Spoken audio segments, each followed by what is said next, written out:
Okay, we should be live now. How's it going, everyone? My name is Mitchell Mander, and welcome to my live stream. Today we're going to be playing some Genshin.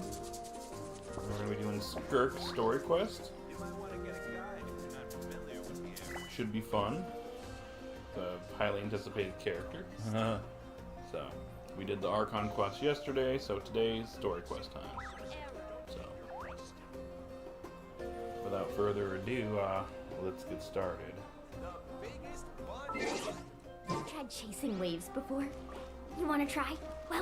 Well, come on, no time like the present. I'll help you find the... Okay. Kristallina, Chapter, Act 1. Alrighty. Listen to Paimon's advice. On an otherwise ordinary day on the road, you suddenly feel a strange discomfort.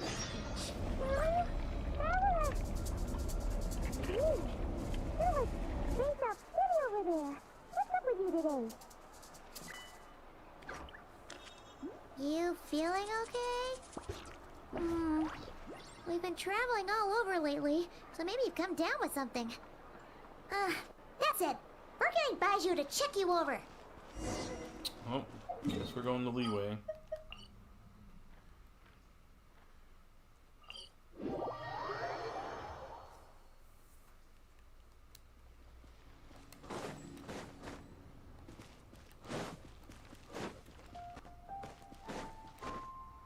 Faster. Rise with the sun! Oh. Baiju wasn't in his shop. Oh, you're looking for Dr. Baiju. He's resting today, but he said to send any patients to the back room. Ah, okay. Thanks. We'll head on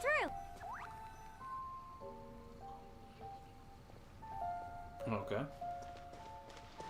Guess we're going to the back rooms. Hold on, what's going on YouTube? Why are you saying there's no data? Let's not freak everyone out. Okay, good.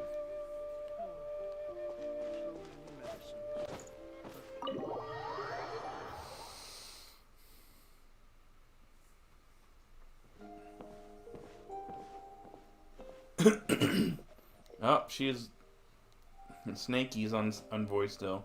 Ah, it looks like we have a special guest. Traveler, Paimon, welcome. What can I do for you? It's the Traveler. He looks absolutely beat these days. He has these huge dark circles around his eyes, like he hasn't slept a wink. And he keeps spacing out. You have to call his name several times before he snaps out of it. What do you think it is? Is he sick? Oh? Is the Traveler prone to sickness? I find this surprising. I guess it could be, I'm not sure. Sup, Beast Mode God? Very peculiar. In all the time we've been acquainted, this is the first time you've come to me with a health complaint. Come, let me take a look at you.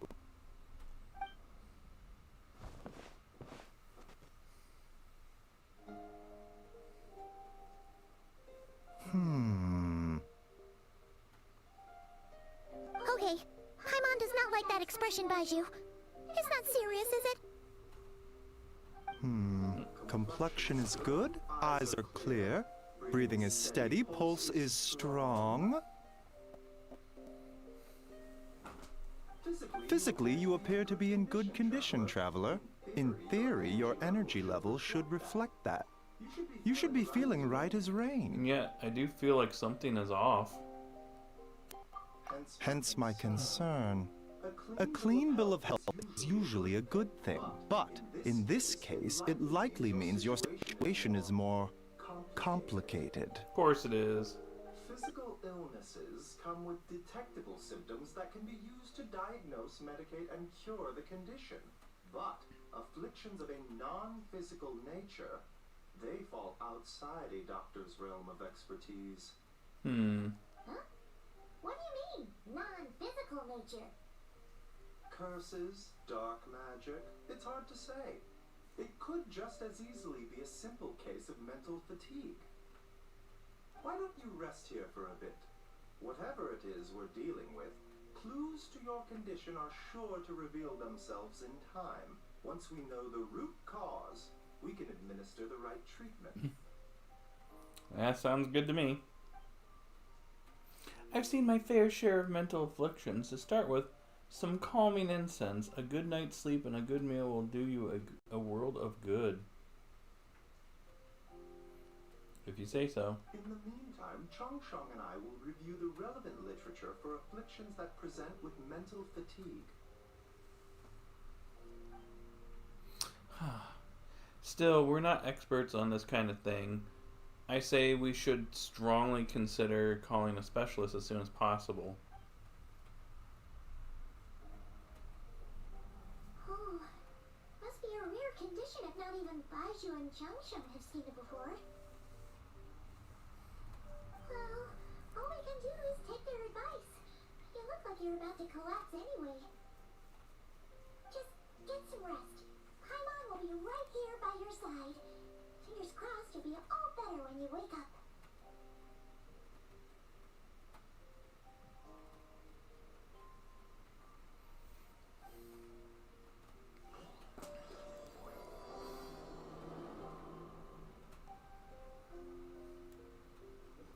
Alright, just gonna rest for a little bit.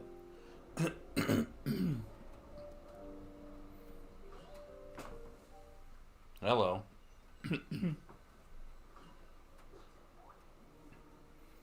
Where am I? There's a thick fog covering my field of vision. This feels more real than a dream, but too chilling to be real life. My breath freezes in my throat before I can even exhale it. Feels like my soul has been wrenched from my body and thrust into this strange and unfamiliar space. Whichever direction I look in, there's no end in sight. And worse than that, I think there's something in the fog following me like a shadow. If this is a dream, how long till I wake up? And if it's not, then where in the world am I?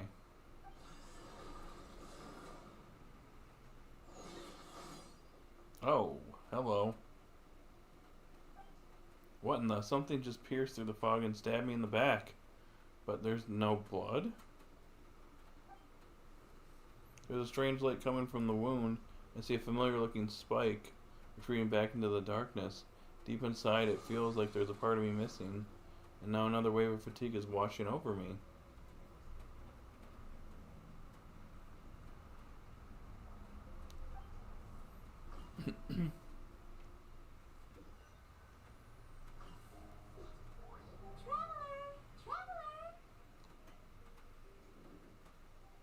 Rise and shine.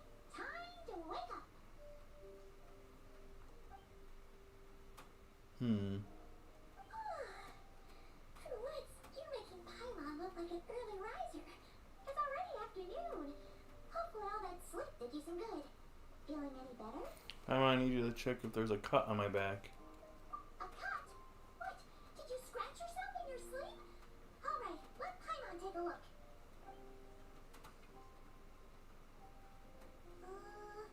Nope, nothing there. Wait, did you have a nightmare? Okay, don't panic. Paimon heard that dreams tell us what we need by showing us the opposite. So, if you had a nightmare, maybe all you need is something to cheer you up. Come on, Paimon will treat you to something yummy. Alright.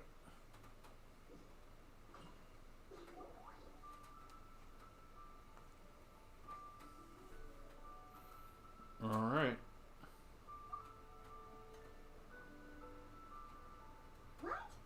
So, in this dream, you were trapped in a weird place with thick fog everywhere, and then a spike came out of nowhere and stabbed you in the back? Oh. Okay, well, that's a new one.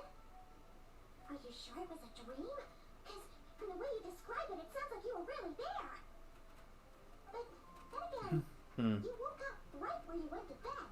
And you were definitely in a deep sleep this morning. I don't know what to make of it either. Maybe it's just a very lifelike dream. It's decided. Paimon will stay up and watch over you tonight. If anyone tries to mess with you, Paimon will beat him up. Or, I'll wake you up first and then we can beat him up together. Of course. Paimon's smile has a way of putting me at ease. But what I saw is still bothering me. That dream is so chilling and it almost feels like there's something watching me from the corner of the world even now. Something stabbed me in my dream, but when I woke up there was no wound. Still, if I focus on that area, I feel a vague aching, almost as if deep underneath the flesh something is. Something is missing. Hello? Did you just say something? You heard that too? The flesh remains whole, but the soul is incomplete. Oh, hello! Left unresolved, the mind will wither away along with it. And randomly Skirk just shows up to us. What the? Wait. Paimon remembers you. You're Childe's master. Orange? Skirk! Right. What are you doing here? The last time we saw you was at the Primordial Sea in Fontaine, right? But then you left and never learned where you went after that. Childe's been looking everywhere for you, by the way. What brings you to Wanmin Restaurant of all places? You came here looking for us? And were you the one behind that hocus pocus just now? Tell me, what is it that you saw? Tight-lipped, huh? I suppose that's fair. You, I'll take a glass of wine. Oh, hello. Oh, of course. Coming right up. We make this one in-house. It's not too strong. Enjoy. Chef Mao, I'll take a grilled tigerfish over here. Coming right up. If I knew we'd be this busy, I wouldn't have approved Shenhe's vacation. Oh, she's on vacation, of course. At the end of the day, what happens to you is of little consequence to me. I'm not here to try and win you over. Trust me or not, the choice is yours.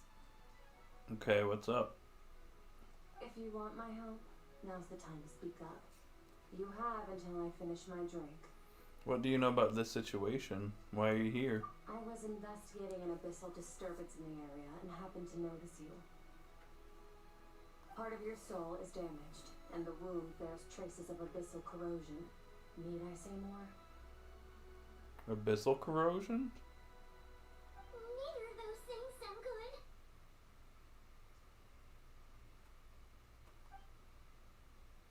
Skirk seems to know something, and given what I've seen of her strength, I bet she can tell what happened to me.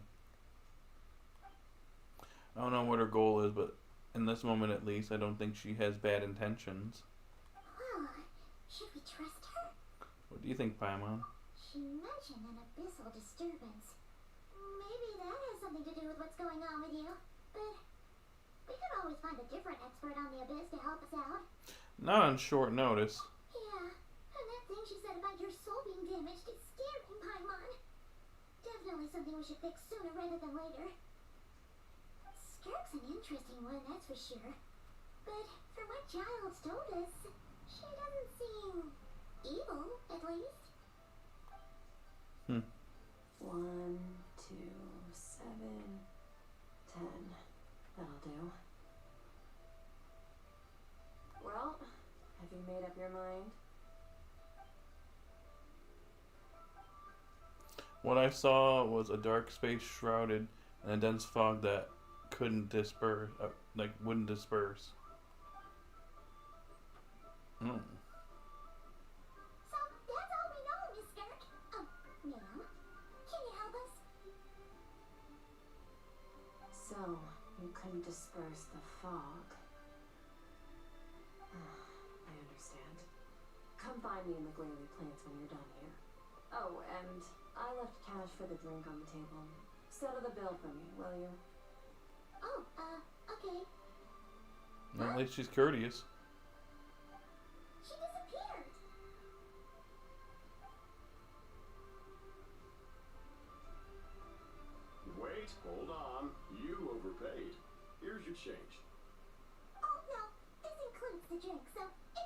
Paimon.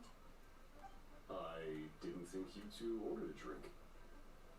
Oh, I didn't. It was that lady who came and sat with us, remember? You brought it out to her yourself. You sure? I could have sworn there were only 2 of you at that table. Oh, that's interesting. He already forgot about her. What? What'd you put in that dish, Chef Mao? Some kind of hallucinogenic mushroom? You got them seeing things. Seeing things? Wait, so neither of you noticed her? Young lady? About this tall? Wearing a purple dress? She ordered a glass of wine. Oh, now you mention it, that vaguely rings a bell. And it looks like I did open the wine jar, so it must have just slipped my mind. In any case, that settles your bill. Come again soon. Nope, okay. Chef Mao, check please. Oh, she's unvoiced. Coming! Okay, what was going on there? It's like they didn't remember Skirk being there at all. Even Paimon was half convinced we hallucinated the whole thing. But that Mora she left for us was definitely real. Oh, this whole situation is giving Paimon the creeps. But anyway, she told us to head to the Boilie Plains, right? Let's not keep her waiting. Alrighty. Oh, we're just going right there. Okay, cool. Oh, never mind. Chef Mao, I want more food. I'll get some of that, some of this, a little bit of that, some crab, and some bamboo shoot. Should be good.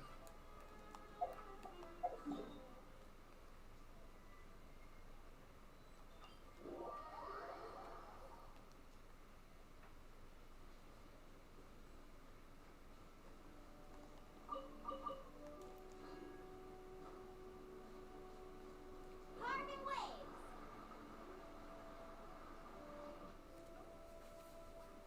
Oh, hello. Whoa, what are all these rift hounds doing here? Huh, looks like they're collecting something. It's a little suspicious. Well, let's go check it out.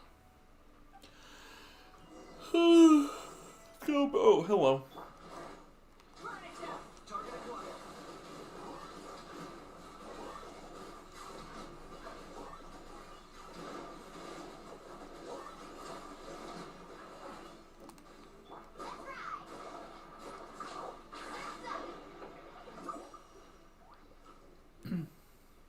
So, this is what they were collecting.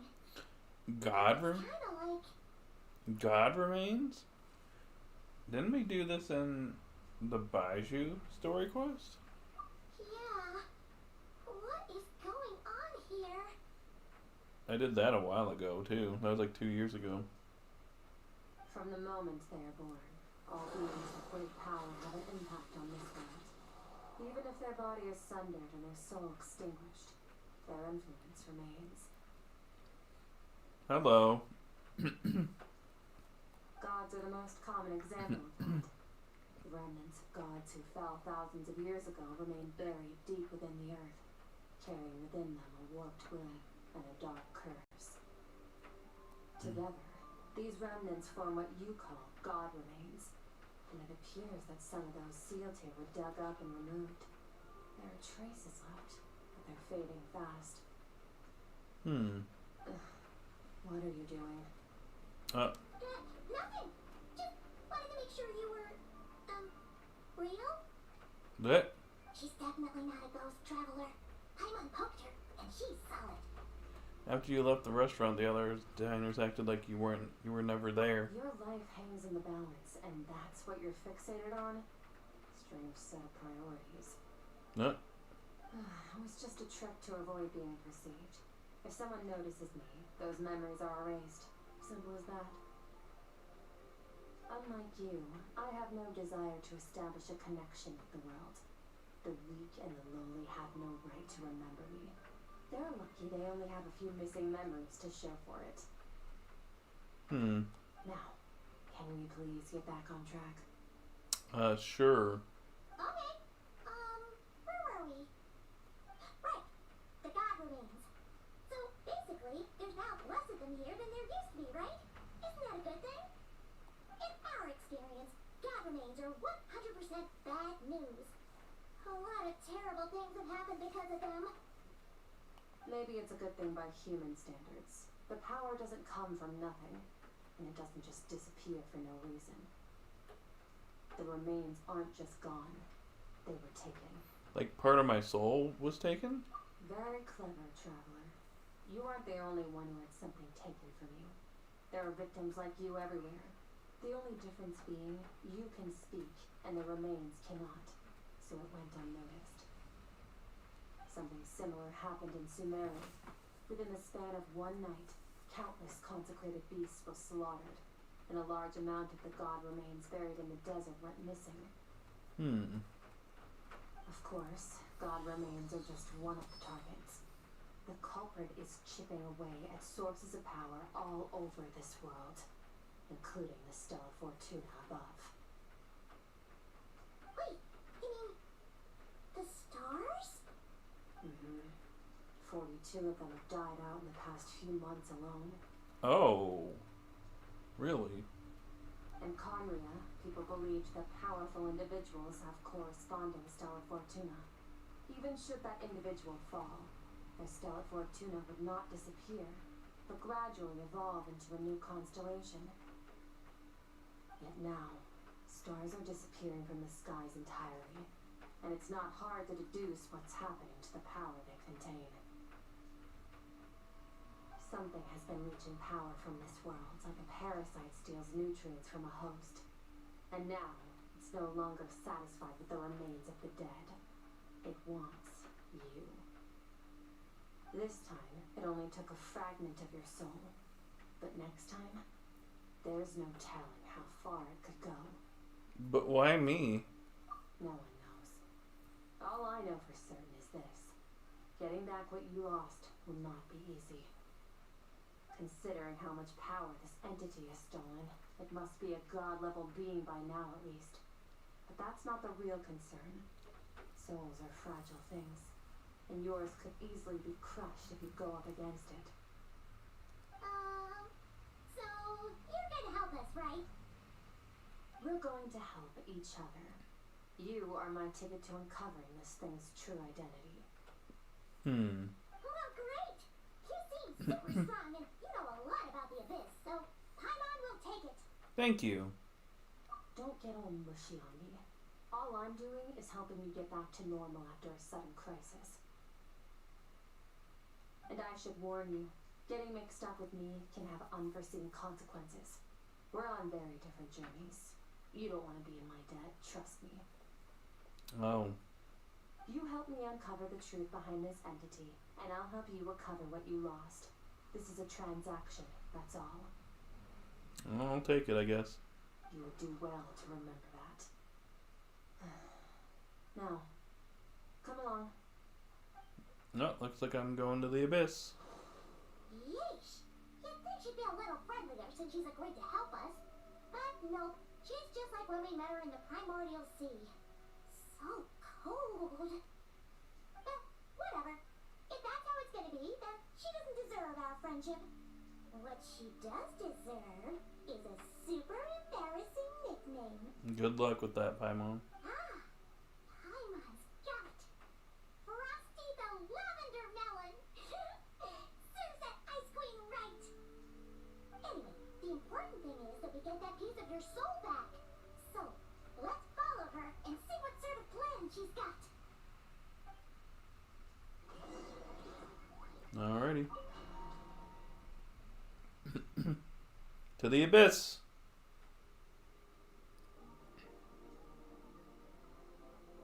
Whoa! This place is way bigger than Paimon expected. Where are we? This is where I live. I suppose it's the closest thing I have to a home here. Seems more like somewhere in the Abyss. It is. I brought you here because time flows differently in this place. Oh, really now? I don't know how much Ajax has told you, but when he fell into this space, I mentored him for 3 months. In that time, only 3 days passed in the outside world. Oh, wow. Ajax? Oh, right! That's Childe's real name! Yeah, Paimon remembers him mentioning something like that. So, a month here is equivalent to 1 day in the outside world? That should mean we're safe from that power-hungry soul snatcher for now, right? Yes, well, I didn't bring you here just to show you around. In the outside world, the traveler could be attacked at any moment, but coming here has bought us quite a bit of time. Now, we just need to figure out how to investigate that place you saw, the one full of fog. Both your description and the abyssal disturbance I felt point to that space having some connection to the abyss. It could even be a domain similar to this one. The thief who stole that fragment of your soul is hiding there, but the abyss is a chaotic and turbulent place. If we want to pinpoint their location, we need to see what that space looks like without the fog. Abyssal power can grant a special form of sight. Have you ever wielded abyssal power before? Hold on a second.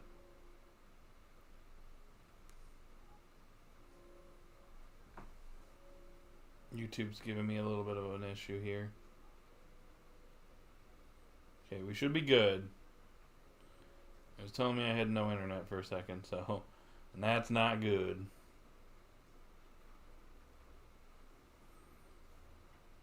No, not that I'm aware of.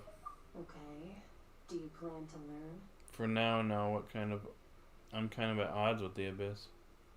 That tracks. All the information you have suggests the Abyss is something sinister, and that abyssal power is a wild and dangerous force that always spells disaster. And you're saying that's not true? Depends on your perspective. Floods and hurricanes take countless lives too. But if one day you gain the power to control them, what was once a calamity is now just another tool in your arsenal. I'll respect your opinion though. Just means we have to turn to the second best option. What's this? A little abyss crystal that contains my power. Wear it on your head, and we'll be able to perform dream mirroring when we fall asleep. Interesting. Dream mirroring? It means experiencing whatever the other person is dreaming. Everything they see, think, and feel. Oh, hello. Since you haven't studied the art of using abyssal power, and have no plans to jump in the deep end right now, I'll have to do the investigating for you. With dream mirroring, every time you slip into a deep sleep, I'll see with my own eyes whatever scene plays out in your mind. Then, I can guide you through the dream environment, and we'll take back what was stolen from you. Sounds good to me. Huh.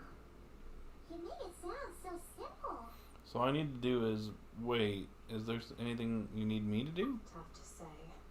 This is an unprecedented situation for both of us.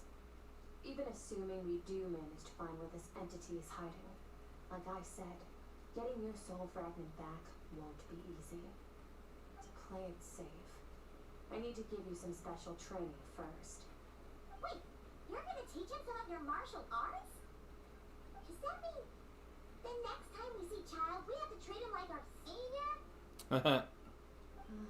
Do as you want. For my part, I don't see you as my disciples. You're already a pretty good fighter.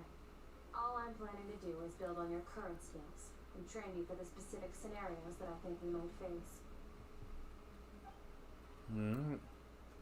But that's enough talk. If you're ready to do this, then come with me. Time might be more lenient here, but that's no excuse to waste it. She moves fast. Paimon can hardly keep up with her. So, special training, huh? Kind of a rare opportunity. With your skills, there's not a lot of people qualified to train you. The last time something like this happened was probably anti-riding Shogun training, right? Oh, feels like a lifetime ago. Skirk seems pretty strong too, though. You remember how she said that the all-devouring narwhal was just her master's pet? Maybe we really will learn something here. Alrighty.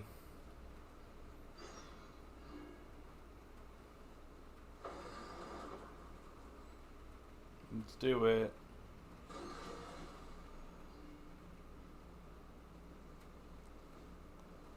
Oh. Ready? Sure. Bring it on! Your training will be split into 3 stages. Testing your blade work, elemental abilities, and reasoning skills. We'll start with blade work. You're no rookie in this area, so I won't bore you with the basics. During your long journey, you've no doubt sparred with a lot of talented sword fighters. Consciously or not, you have picked up all kinds of techniques from them. You bet. There's Kaya, Master Jin, Kuching. Oh, and Kazuha, Ayaka. Yeah, we've had sword masters like you in every nation we've been through. You sparred with a bunch of them too, right? Nice to know it's all gonna come in handy now. Don't get too smug. In sword fighting, techniques alone are not enough. You need a cohesive system to bring it all together. A style or school of fighting. To use the human body as an analogy, your style is your skeleton, the foundation, the framework. Techniques are the muscles and other flesh attached to the bones. This is where your strength comes from. Improving your sword fighting is like growing that body. If your frame got bigger and taller, but you didn't add any muscle mass, you'd be weak and flimsy. Then again, if you packed on pounds of flesh without a big enough frame to support it, you'd end up bloated and unwieldy. Understood. So what's the next step? You need to do some introspection. Take a good, hard look at your past experiences and figure out which parts of what you've learned are just techniques, and which parts can be used to form your own system of blade work. Only then will you get the full utility out of all your thoughts and observations along the way. Only then will every strike you deliver make perfect sense. Wait, is that it? Hi, Sharon. Yes, I did. Not when it premiered, but later on. Paimon thought you were gonna teach him some cool new moves. Like when you went swoosh and opened a tunnel to another place. One day, you'll reach a new level of power where you realize that even that's as basic a trick as any other. But right now, our sword styles are so wildly different that teaching you new techniques is pointless. There are no shortcuts in the pursuit of power. Failure is your best teacher, and rigor is your coursework. That's all I have to say. Time to make a start. Train until you're satisfied with yourself. Alright. Now focus. Destroy the crystal columns as swiftly as you can.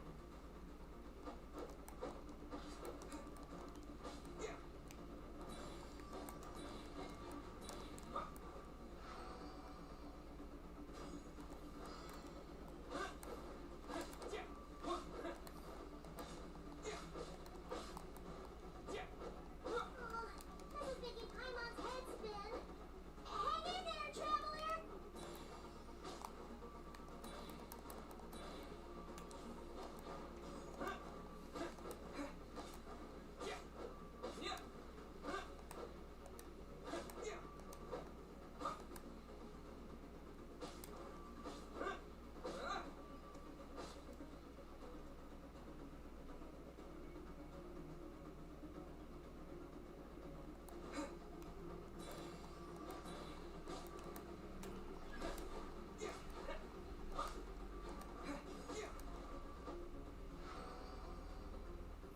What are your thoughts on the game? Will you get it? It looks pretty good.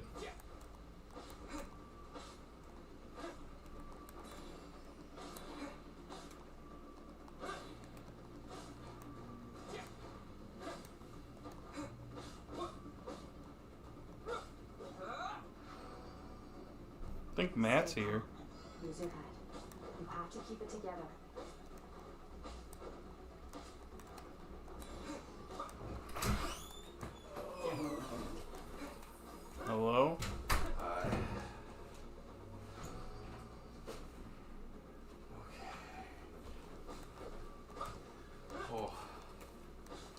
day? Not really. Just being a baby. I see. Yeah. Trophy tomorrow though, and next day. Gotcha. Yeah. Going to the high school to help with the asbestos abatement. Oh, good luck with that. Yeah. I hit my first try. It was a pain. Sharon says hi, by the way. I'm gonna eat this before it melts. Sounds good. Yep, have fun. Mm-hmm. Yep. Oh. I think that's junked. Yeah, it is. I'm thinking of changing insurance. Mm-hmm. So when will the Pokemon Horizons break be for part 2 of Arc 5? You mean like the big break? That's usually like September, I'd say. I would say that. They have to reveal the 102 submarine title next week. Yeah, they probably will. Amazing, this is transferring my whole view of sword work. I'm using the same techniques as ever, but now they're having different effects. It's as if I've unlocked a hidden door in my mind and there's a wellspring of strength on the other side. In my mind's eye, I'm seeing images of the friends I have made in Tibet. Theirs are the sword styles and techniques I have come to know. This world will be frozen in time. What?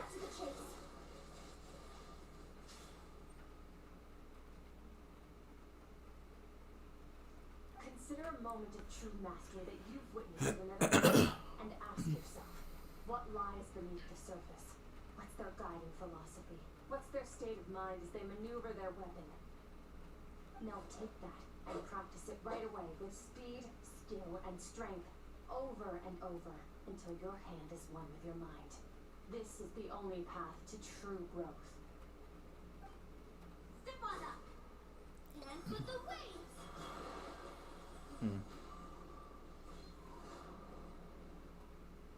I see eternity go by in an instant, and autumns of many years, single leaf. Thus shall slice his maple in a flash, and ask the question of the ages. My sword style, my journey.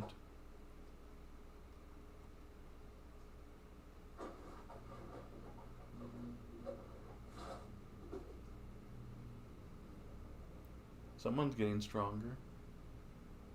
That, and she passed out. What are your thoughts on Mario Kart World? It's pretty fun. Are there things you don't like about it? I don't think the price should have been $80. I still don't think that price figure, or the price. I don't think the game's good, but I don't think it justifies the price. If that makes sense. If you start to tire, empty your mind, but do not stop. I heard there's some weird glitches in the game too, but I haven't played enough of it to encounter anything too crazy. Stay in that frame of mind as you keep up the fight. Get rid of all redundant movements. Imagine your sword is an extension of your own body. Wield it just as you wield your arms, hands, and fingers. 'Twas on a deserted moonlit night that the hero approached the vile dragon's limpid lair. Ring cutter! Feathers fleeting wet, the white heron treads water, a sight without flaw. Master of Inazuma Kamisato art Tachijutsu.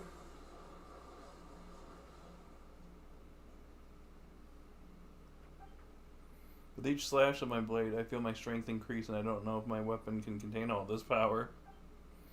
I'm in the zone. Limitless power is surging through me.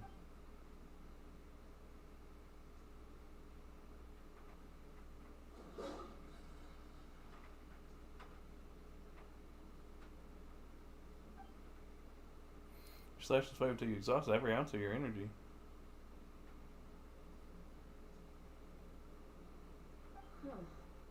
Looks like you've made some real progress. That concludes your training session. Awesome! Paimon knew you could do it! How do you feel? Exhausted. I'm fighting to keep my eyes open. As you should be. Time flies when you're training hard. You've actually been going for several days now with no rest. Oh. That might explain a few things. Yeah. Meanwhile, Paimon's had a whole bunch of naps. But you were so focused, she didn't want to interrupt you. Go get some sleep. I'll be doing the same very soon. Let's hope you see that foggy place in your dream, so I can get this investigation over and done with.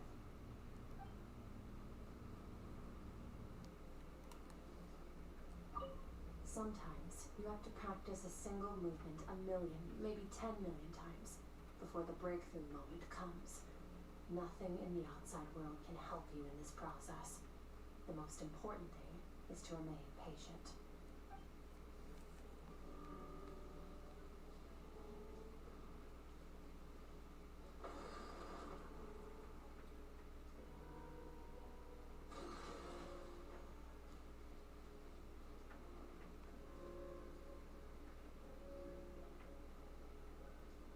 Creepy environment.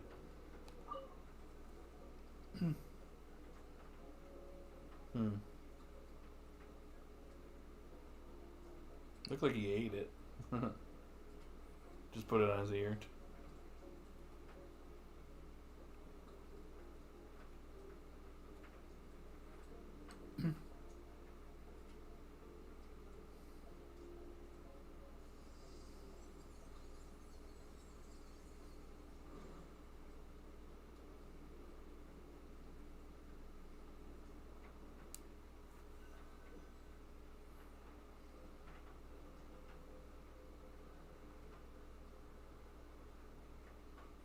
What is this place?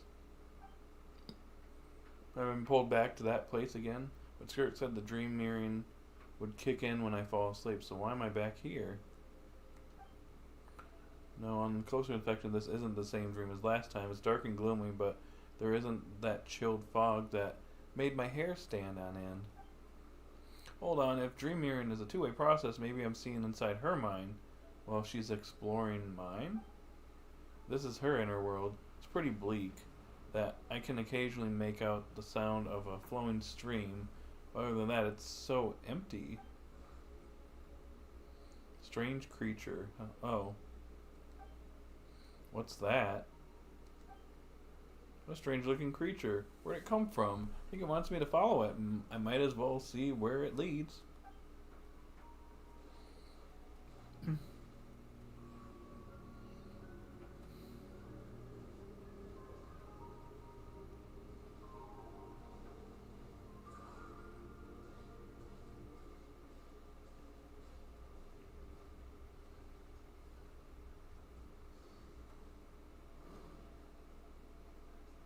Skirk, why are you skipping classes again? We've talked about this. Strict female voice? Cause he's a crabby old man, and he's a boring old man. I don't like going to his classes. What? Excuse me. You shouldn't talk about your teacher like that. It's very disrespectful. Alright, let's not get into a big fight about this. Skirk's learned what she needs. There's no point forcing her to sit through more classes if she doesn't want to be there. But I'd still love to hear about what you got up to yesterday. Why don't you tell your dad all about it? Oh, her parents. I went diving, and I saw this huge fish. I never knew they could get that big. It looked kind of dumb, though, with that stupid big fat head. I tried to shake its fin, but it just spat water at me. Oh, and today, I'm gonna go to that prairie up north. There's supposed to be this giant bird there that can spit fire. I bet if I climbed on its back, it could fly me all the way to the stars. Then I suppose your old dad should get one as a pet too. Otherwise, how are you gonna hear me call you for dinner up there in the stars? When it's time to eat, I'll come back on my own, silly. Anyway, gotta go. Bye, Mom. Bye, Dad. Wait! Put on a Coke at least. You'll catch a cold. I'm talking to you, young lady. You spoil that child, you know. Ever since that merchant ship arrived, she practically lives outside. Always going on about exploring the beyond one day, whatever that means. Ah, gotta let the kid do what makes her happy. Besides, we both know you're all bark and no bite. Come on, our little adventurer's gonna be hungry when she gets back. Let's get started on dinner. Oh, my thing stopped working. Sorry about that, guys. The sound should be better now.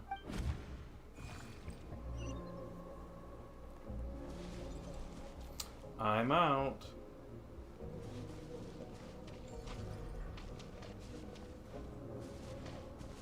The weather's wonderful today. The stars shimmer high above. But what lies beyond the stars? Mountains as far as the eye can see? An endless snowy plain? Or maybe buildings taller than the sky, like the people from the merchant ship said. I can't be the only one asking these questions. The universe is fascinating. If only I could meet some other people like me. We could set sail together and explore every corner of the world. I'm sick of being a kid. There's so many amazing things out there, and I'm ready to see them all. But for now, I'm starving. Better get back. And then she fell into a portal and went to a new world.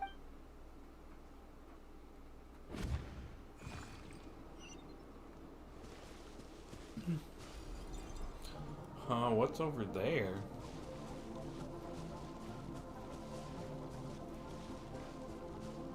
Something's going on.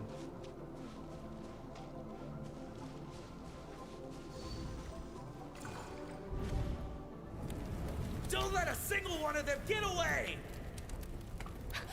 No, please, spare the children! Stay back! They're coming! Run! Help! What's happening? Eliminate the threat. Take them down. Don't be scared. This way! We'll never make it! Fire. There's fire everywhere. What happened? I told you we shouldn't have trusted these outsiders!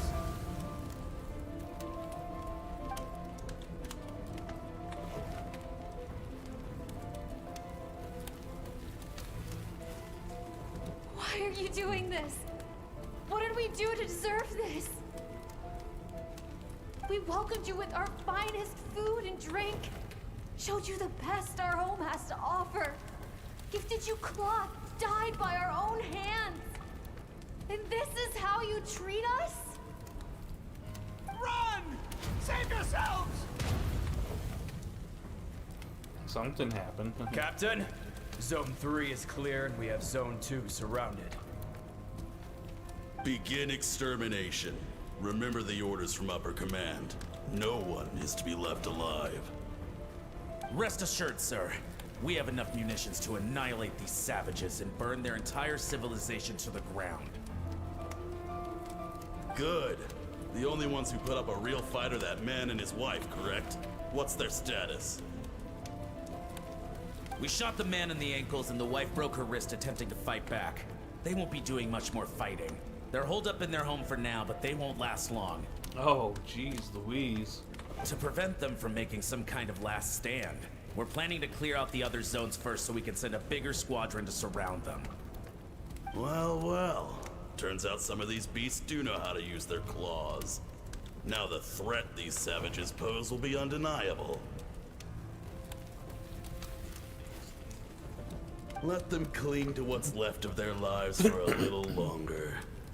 Once the other zones are cleared, I'll cut off their heads myself. Jeez.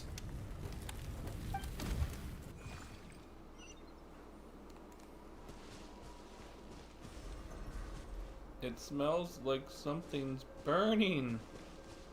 What's going on?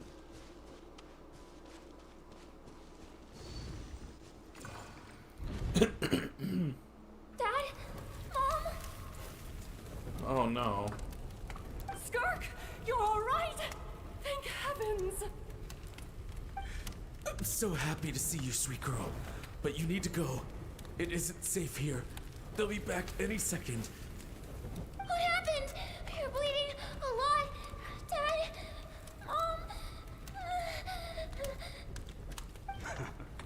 This is the place.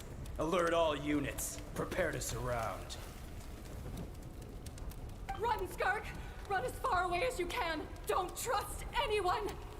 Your dad and I, we're not afraid to stare death in the face, but we need you to survive.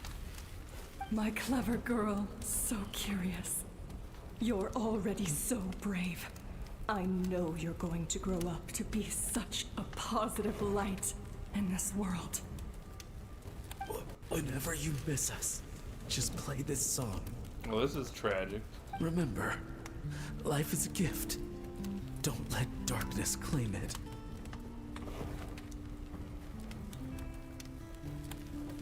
Break down the door! Look what we have here. A savage that can pluck a tune. Well, the show's over. Jerked.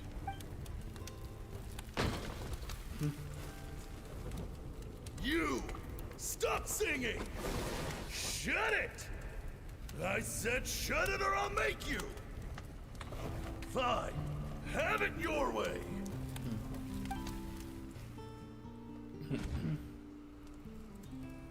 What was that? Oh, hello.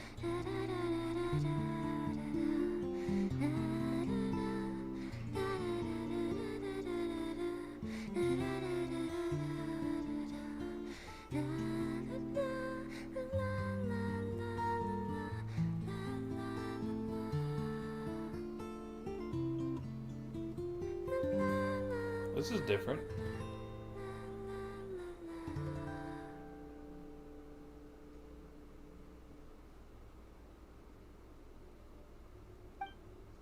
Oh, you're awake.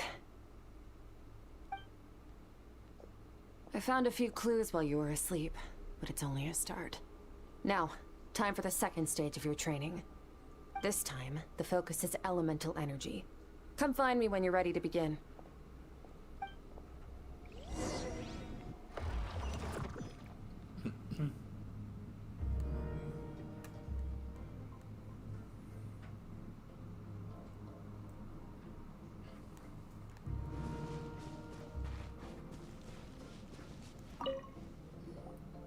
Man, staying in the abyss feels so surreal, don't you think? No day and no night. It's like time hardly exists. If we weren't careful to keep track, it feels like we'd have no idea how long we've even been here. Well, except for the fact that Paimon still gets hungry like clockwork. You go do your training. Paimon's gonna grab a bite.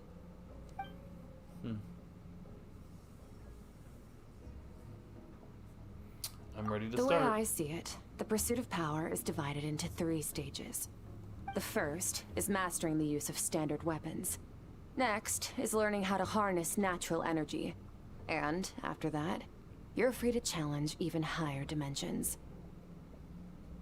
The natural energy of Tevat is, of course, elemental energy. But that's not my area of expertise. I draw from a different source of power. Different source of power, that must mean... Abyssal power, yes. Also known as the power of the Void Realm.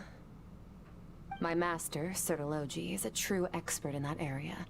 After all, he was one of the group of 5 that infamously stole the all-encompassing power of the Abyss. An act for which the people of Conria gave them the epithet, the 5 Sinners. The elemental energy of Tevat, on the other hand, is derived from the power of the Light Realm. These 2 forms of energy exist in direct opposition to each other. Suffice to say, there's not much I can teach you this time. There's something familiar about the power you use. It almost seems to be related to Cryo in some way. A keen observation, traveler. Call it respecting local norms. The Abyss stands in direct conflict with the will of this world. So, to make my life easier, I disguise my power to make it appear cryo-like in nature. It's a technique I learned from some Conrian ruins, known as the Seven Shifting Serpent.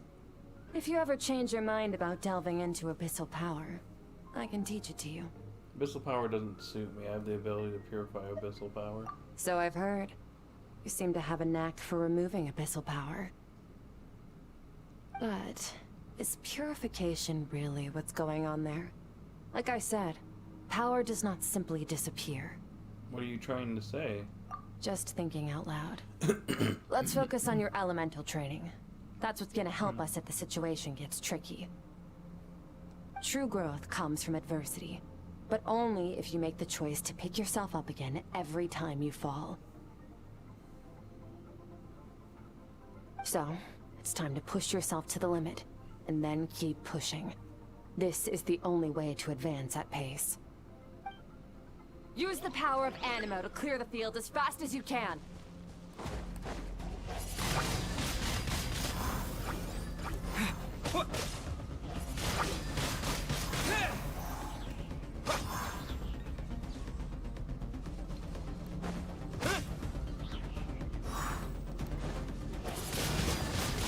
Windblade!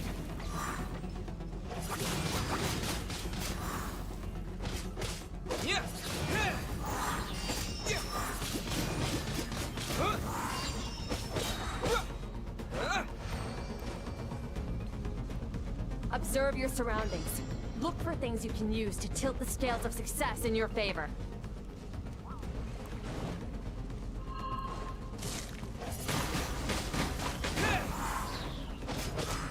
Disappear!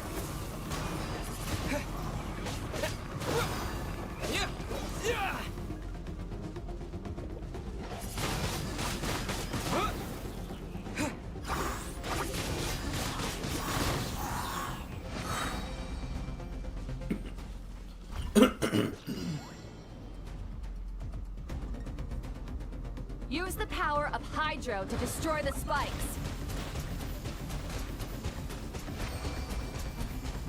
Water jet!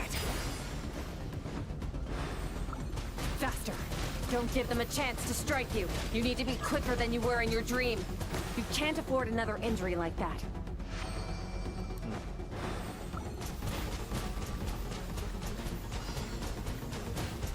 Water jet!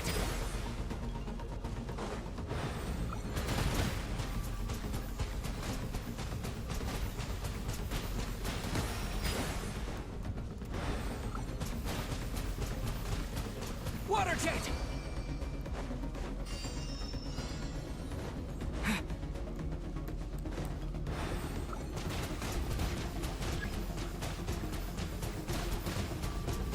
Water jet!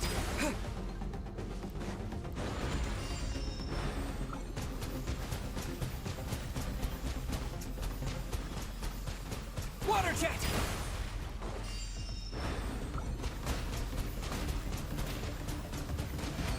Go!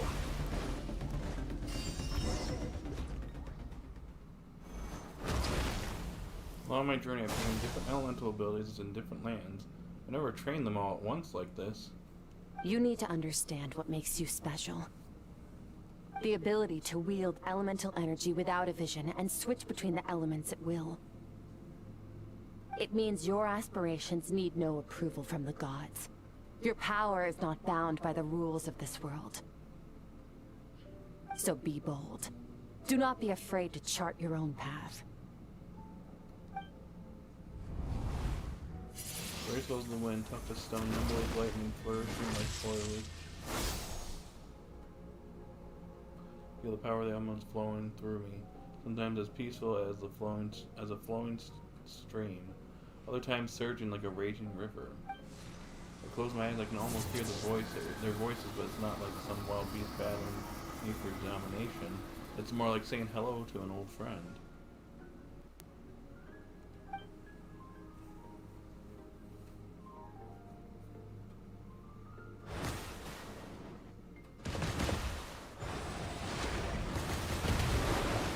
Very good. It seems you've reached a deeper level of connection with the elements. How long has it been this time? I'm exhausted. Long enough for you to lose yourself in your training, which is a good sign. Relentless practice with the elements has drained all your strength, but it's also what allowed you to make progress. Get some rest. When you wake up, we'll proceed to the final stage of your training. Alrighty. If you wish to master the elements at a fundamental level, you must see the entire natural world. Nature in all its places and forms. That is part of what it means to be a traveler. I see.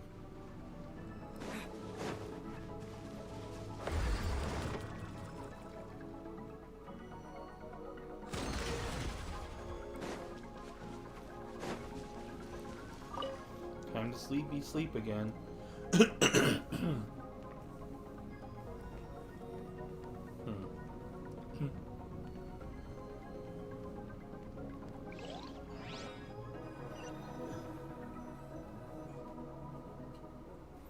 This place again? Did you bring me here? Who are you?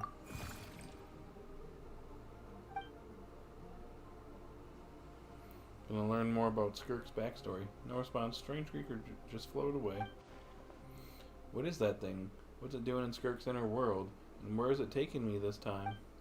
This time.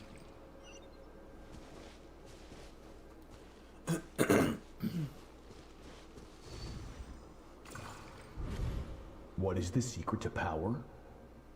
Sertology? Longing. Hatred. Self-preservation. No. It is fear. The fear of losing those you love. The fear of watching your home burn. Fear of loneliness. Fear of death. Fear is the source of evolution. It forces humanity to adapt to their environment and overcome hardship. It is in the process of prevailing over our fears that we surpassed first ourselves and then the rest of the world. That fear is now part of you. It calls on you to evolve. And it is time to answer.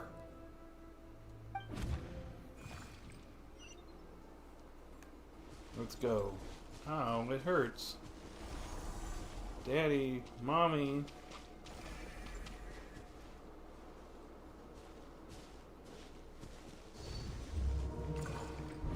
A minute spent missing home is a minute wasted. Practice your sword work instead. Do not make me tell you twice. But, Master, I can barely lift the sword anymore. If I keep going, I feel like my wrist is going to break. So it has not broken yet. Oh. Then pick up your sword and keep practicing until it breaks. I want to hear the cracking and splintering of bone. Damn, dude. After all, bones can always be reset. I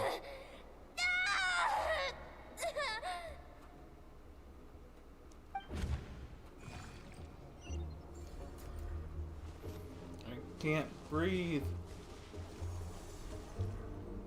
Everything's gone black.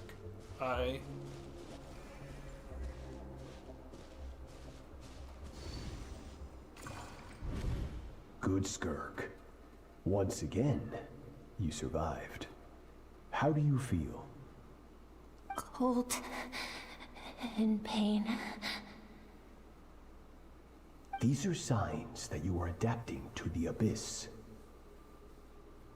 Each time the flesh is torn and the spirit crushed, each time you claw back from the brink of death, you become stronger. I now understand why these people sought to destroy your homeland. Your potential goes beyond even what I could have anticipated. So they destroyed their homeland because of Skirk.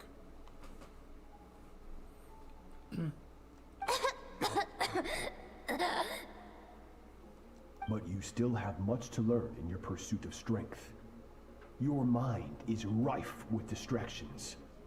From now on, I shall show no mercy in your training. You must learn to shut out all the pointless emotion. Crush the self that makes you weak, and become master over your physical form. Get up, Skirk. Wipe the blood off your face. Cut away the rotten parts of your flesh, and mend what is broken. Then take up your sword.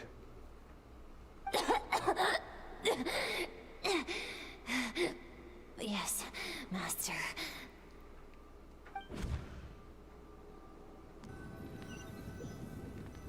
The dream is over, but I can't get that suffocating, oppressive feeling out of my head. There are so many questions about Skirk's past. Where does she come from? What has she been through? You're up! Hopefully you got some good rest. Skirk said to tell you that she's ready to start the final stage of your training whenever you are. So, want to head over now? Or did you want to wait a little? I really want answers, but right now it's vital that I complete my training. Once that's done, I'll find a chance to talk to her.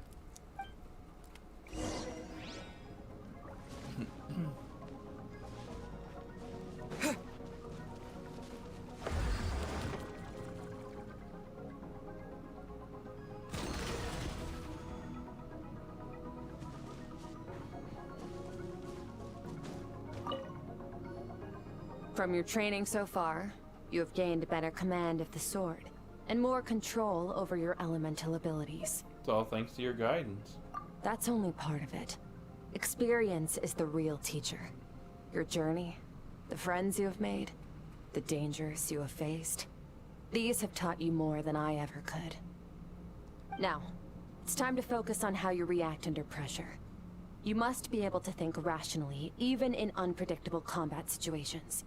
To simulate this, I'm going to attack, and you're going to block. Ready? Yes, give me your words. Not bad. That defensive stance looks near unbreakable. Just like your sister. Oh, that reminds me. You still don't know what happened to her, do you? Oh. Hey, no fair! That's cheating! You think every opponent has the same moral code as you? You can denounce their deplorable methods all you want, but only if you live to tell the tale. The dead don't get to complain. How do you know about my sister? Strong emotions will always arise in combat. Anxiety, anger, fear. But a true warrior is never at their whim. Only when you are free from the influence of emotion can you make the right choice, no matter the situation. Are you describing yourself? How amusing. Almost sounds like you think you know me. But you don't. You can choose your own path. We are not the same. Let's begin. Try to use reason over emotion. Make the most rational and advantageous decision in any given moment. This is your final training session. Look alive. Same drill as before, but this time I'm going to interfere. Hold your focus. Go!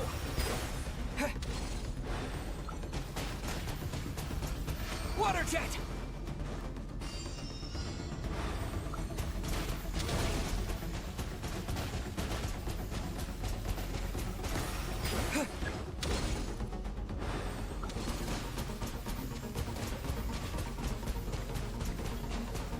Go!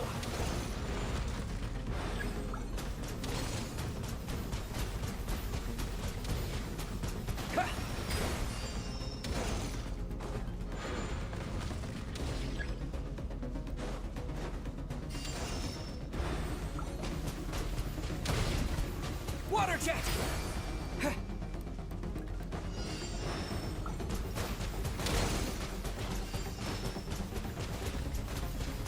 Water jet!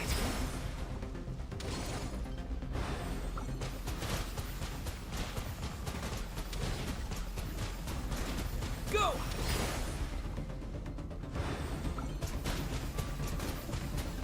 Go!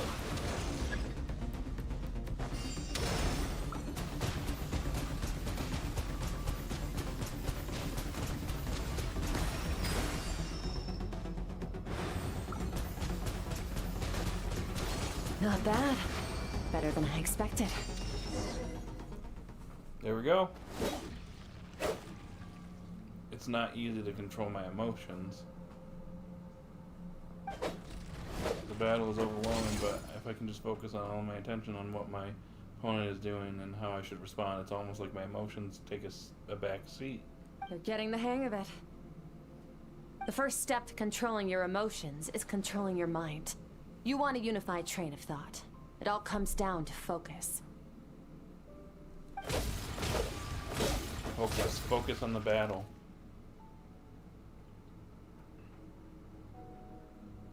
I think it's working. I can choose to tune out everything, or anything, that isn't relevant to the battle, but I think I'm still pretty far from having full control over my emotions.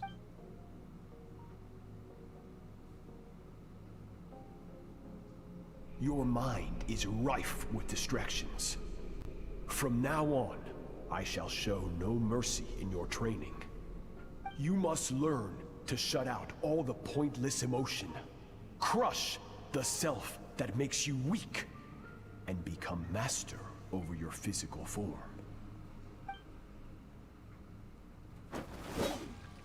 Skirk went through this kind of training too, didn't she?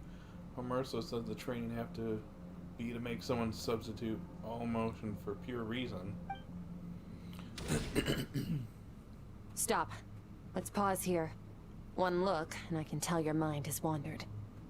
That's to be expected. There's a limit to how long a human being can concentrate on one thing. Staying calm and focused sounds simple in theory, but in practice, it's more demanding than sword work or elemental abilities. Skirk is right. Now that I've stopped, all the emotions I was suppressing are rushing back to the surface. Pain, exhaustion, frustration, doubt, but exhaustion is the main one. I feel like I could fall asleep on the spot. Get some rest. No point training further if you're already dead on your feet. Like I said at the beginning, the only goal of this training is for you to reach a point that you're satisfied with. You managed to push past your limits, which is a good start.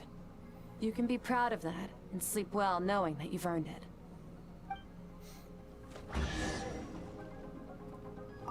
Warriors will train day and night to perfect their skills. But when the battle comes, their fate may be decided in a matter of minutes. One mistake, one moment of hesitation, and just like that, all their blood, sweat, and tears were for nothing. You need to push yourself to perfection, or you might not even live to regret it.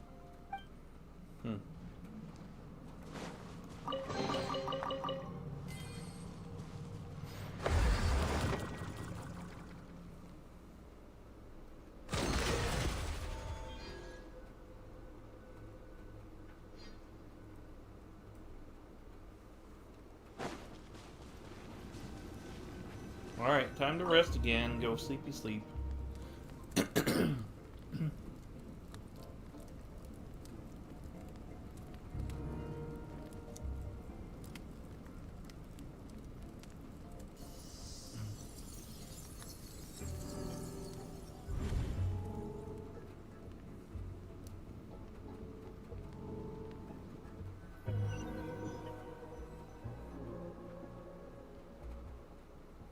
Looks like I'm back in Skirk's inner world. I don't see that strange creature this time, but I think I can navigate this space on my own now, even without it being here to guide me. I don't know how to leave, so I'm stuck until I wake up. Can't hurt to take a look around while I wait.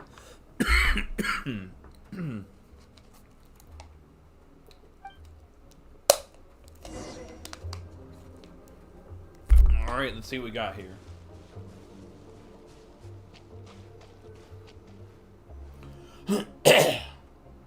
Skirk is amazing. She faced down that terrifying giant and cut its head clean off. Oh, she got hurt though, didn't she? I heard it was pretty bad. Yeah, well, that's a given. But the moment she was on the mend, she got right back to practicing her sword work. I heard Master suffered a grave injury once too. Lost an arm and a leg and still came back stronger than ever. Skirk's becoming more like him by the day. Oh. Well, that sucks, dude. Incredible. I wonder if I'll ever reach their level. They're always so resolute, so unshakable.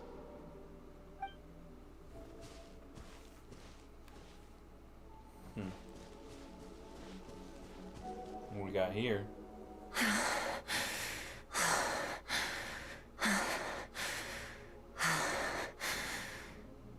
Pathetic. You're not even trying. You're so much weaker than you think. Skirk, have you become a positive light in this world?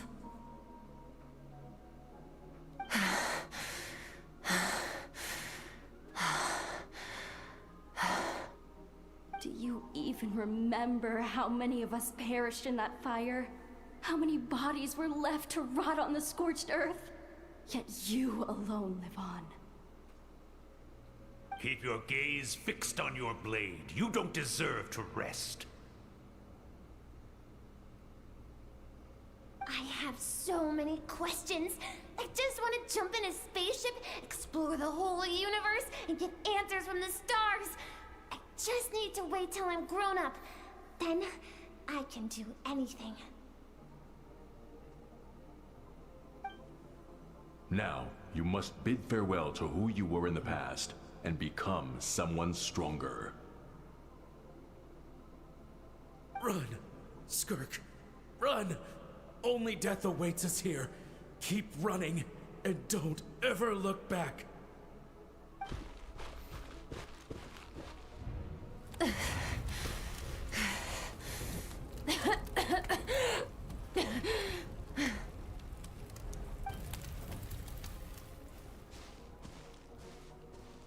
Oh, she had a rough upbringing.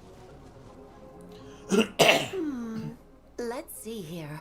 First things first, you need a new identity. Alice?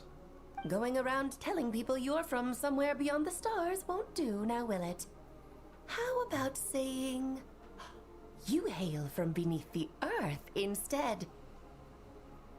As the Conrian saying goes, venturing out into the universe and down into the abyss are the same in that both are braving the dark unknown. Well, I'm a visitor on this planet, so I'll follow the rules. Ah, splendid. That saves me quite a bit of trouble. Let me offer you a piece of advice in return, although it might not be what you want to hear. I know the pursuit of strength is important to you, but taking a moment for yourself every once in a while is never a bad idea.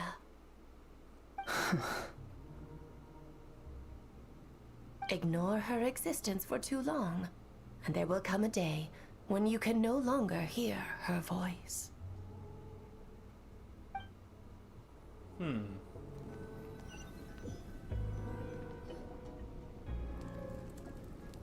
Fish.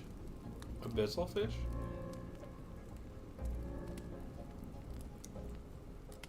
Huh? It was over. I can hear the crackling of fire in the distance, and there's a fragrant aroma in the air. Grilled meat. You're awake! You must be starving, right? Ta-da! A barbecue feast just for you! I'm a little hungry. Yeah, I'm starving. Of course you are! That's why Skirk and Paimon got this all ready for you. Dig in! Before it gets cold! You two, so you're best friends now? Ah, well, if you're around someone long enough, it's bound to happen. Plus, Skirk can cook. So, Paimon decided she can forget the whole Ice Queen thing. Paimon's not one to hold a grudge. Here's an idea. Let's save the chit-chat until after the meal. What if Paimon is the final boss? Don't be surprised if that ends up happening. I mean, that's not her true form.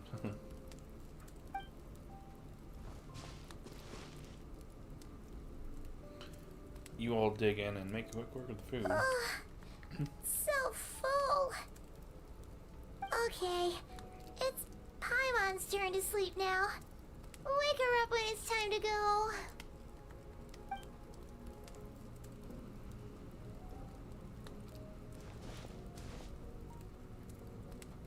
Back to sleep? Oh, no.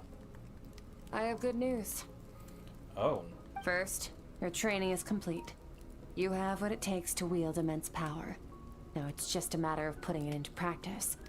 Continue to learn from your journey and hone your skills against formidable opponents. Second, I've located the culprit we've been searching for. Next, we just need to retrieve the missing part of your soul, and our business will be concluded. Thank you. That was a lot faster than expected. When Ajax trained with me, he once told me he was bursting with questions. So I allowed him to ask me 3 of them before he left. You and I may never meet again, Traveler. So if there's anything you want to ask me, now's your opportunity. Just like Ajax, I'll answer 3 of your questions. 3 questions? Okay. Shoot. We're spending some time in Skirk's inner world and witnessing her memories. There are so many questions I could ask, but the important one is, are you really from Teyvat? Okay, not the angle I was expecting. What makes you ask that? I'm sorry, I didn't tell you earlier, but while we were dream mirroring, I think I saw your memories.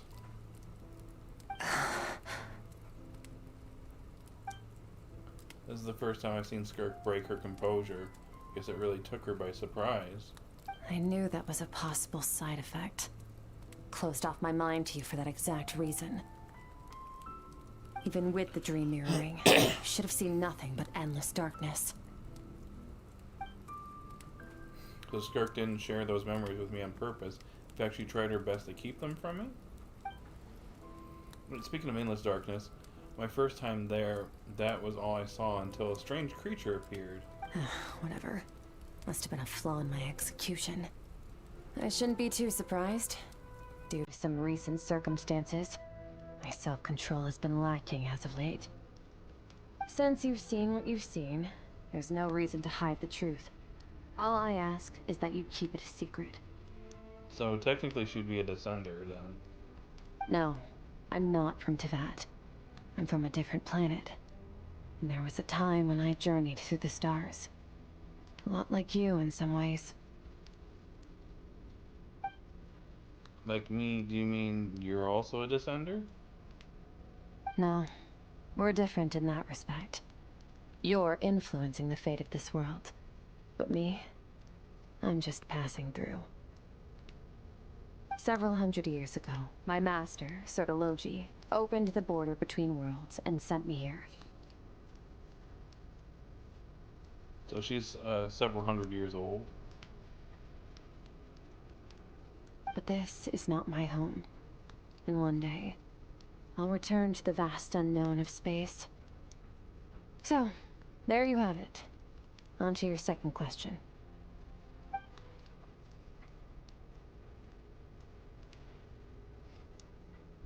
What is your goal in coming here? To become stronger. For certain reasons, I need to bridge the power gap between me and my master as quickly as possible. But first, I need to understand the source of his strength. To do that, I need to follow in his footsteps. Walk the path he once walked. And somewhere along the way, I'll find out how to defeat him. That is my sole focus and purpose. She just wants to defeat him? Interesting. Okay. You have one question remaining. Skirk's goal is to defeat the Foul. I can hear how serious this is for her. I wonder what those certain reasons could be. Given how quickly she blazed through that answer, I doubt she wants to talk about it. I have one question left. What should I ask? You make it sound so easy. Ever since the incident I experienced there, I've never stopped searching for Master Skirk and that unknown abyss. But it's been years now, and I've still found nothing.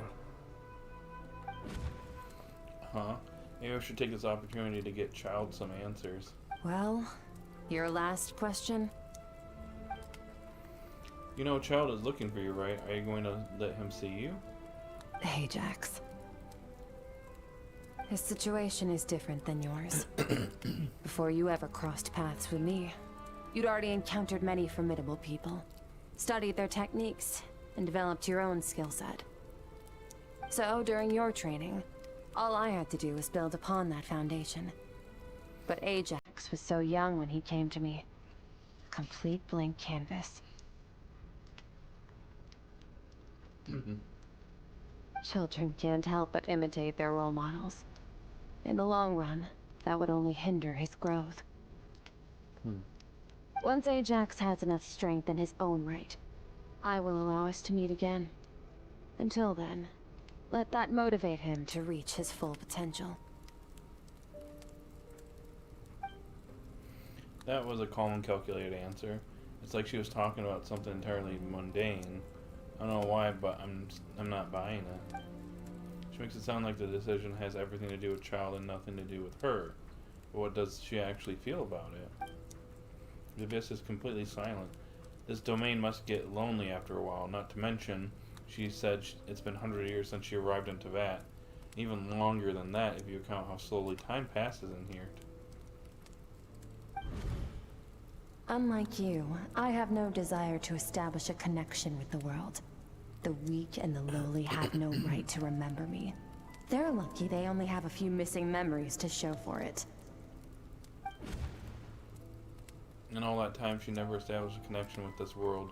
Was it really just because she looks down on the weak? I doubt she'd give me a straight answer if I asked. Besides, I already used up my 3 questions. She was happy to give me cold, hard facts. But I still feel like I haven't heard her true voice. Wake up your companion. It's time to go. Oh, and everything I just told you. Best keep it a secret from her as well. Oh. She is sucking her thumb. Time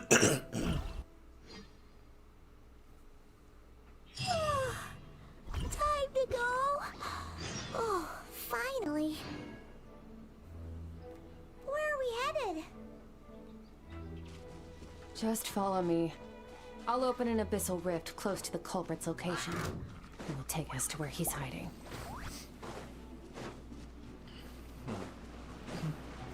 Carving waves. Actually, crap. Is it far away? Oh, hello.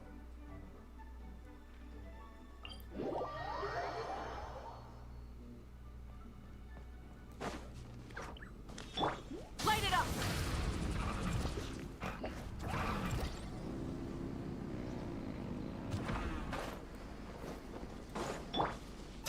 Hi.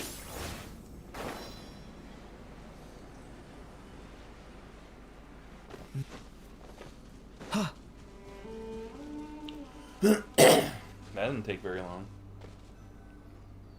Wait. This is near the chasm, right? Yes. If we enter from here, we'll be able to reach that place from your dream. You have some experience with abyssal domains by now, but still, this is someone else's territory. Best to proceed with caution. Don't worry. Paimon's an expert at hiding behind other people for safety. Of course. Oh, but, that means you need to stay safe, traveler. Oh well, let's teach this thief a lesson. Alright. Remember your training. Time to put it to use.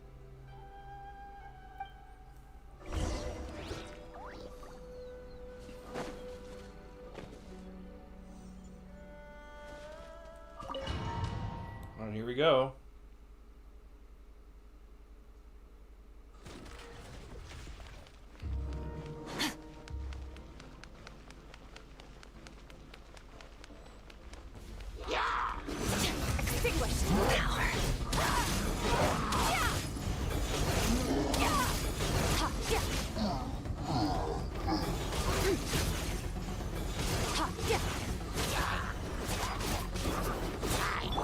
Wipe out!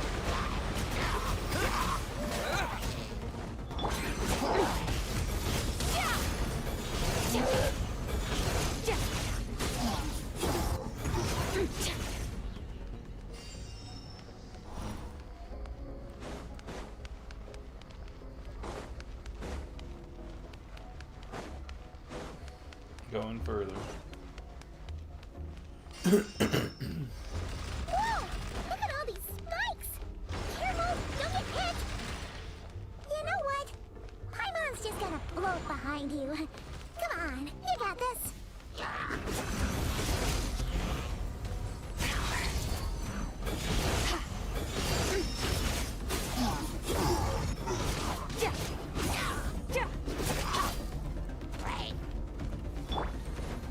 Hey,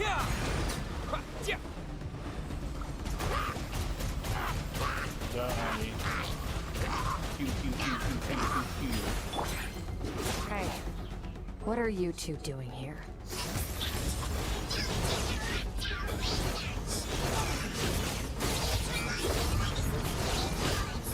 Dusty, like an abandoned house. Press on.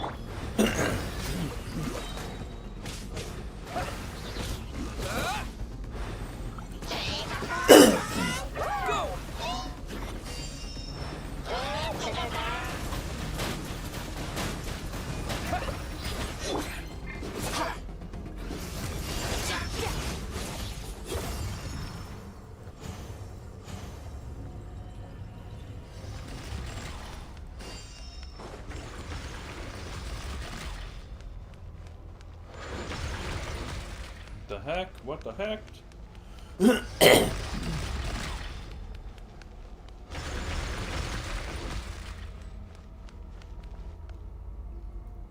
Oh, looks like this is a dead end.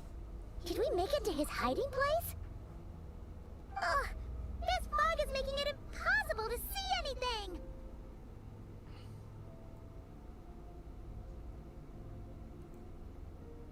This should be the place where you were attacked, Traveler. The missing part of your soul should be nearby. Can you sense where it is? Close my eyes and focus on the light that came from my wound back then. Yes, I can sense something, and it is nearby, but I can't tell the exact location. Not exact, but I know it's nearby. Our opponent must have covered his tracks just in case. Otherwise, you should have sensed it much more strongly. Hold on, look! The spikes are back! Stay calm. Let's hold back a little. Give our enemy some wiggle room so we can see what we're dealing with. If you're too reckless, you might be playing right into his hands. Our enemy took part of your soul for a reason. It's likely he integrated it into his attack somehow. If we're smart about this, we can track it down.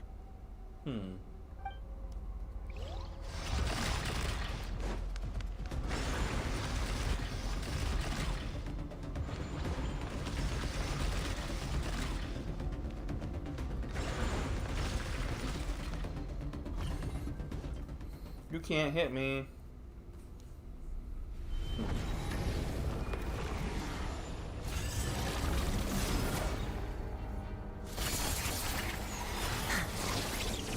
Cutscene.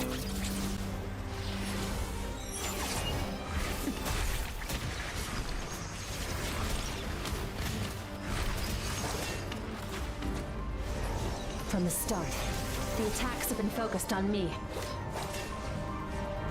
Trying to break through my defenses? I see.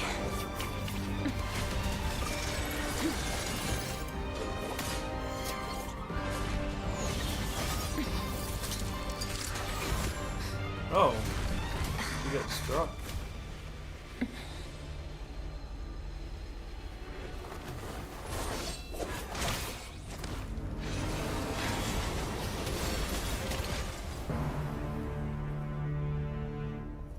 You're right. What is that thing?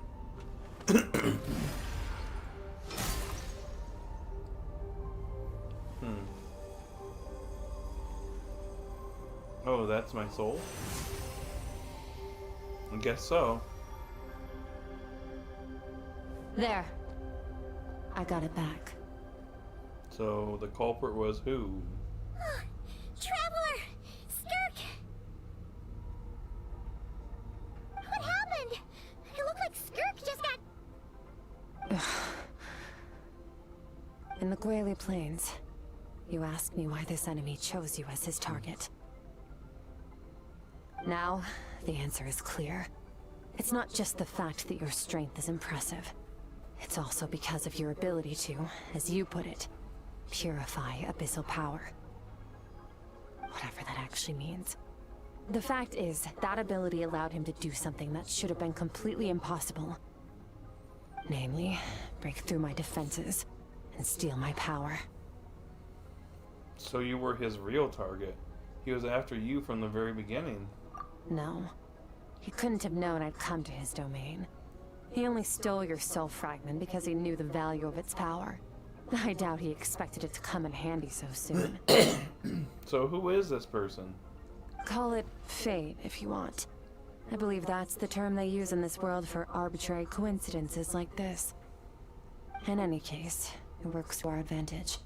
Once I realized what he was using that power for, it gave me the chance to get back what you lost. But you... I'll cope. Well, done gorging? Good. Time to answer some questions. How did you get the power of the all-devouring narwhal? The all-devouring narwhal? Oh, of course! Paimon knew that spike thing looked familiar. It looks just like that narwhal's horn! I highly doubt you acquired that power through your own strength. Tell me I'm wrong. You're desperate enough to scour the land for god remains and whatever vestiges of power you can find. That alone proves you wouldn't be able to defeat a creature like that.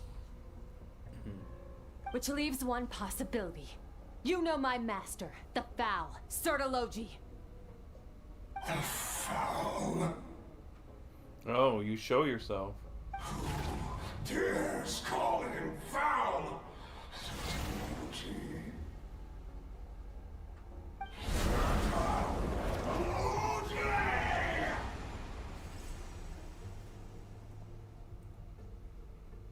What's wrong? Bit off more power than you can chew? You're struggling to hold a basic conversation. Just a little longer. I'm still...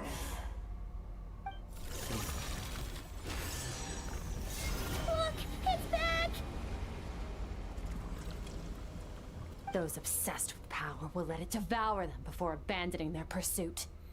What should we do now? Keep calm and use reason to decide the best course of action. Skirk was stabbed by one of these spikes while retrieving a fragment of my soul.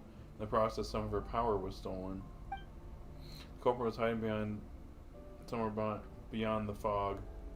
I have a good understanding of his attack pattern from the fight just now. We pursue him, the chances of winning are high.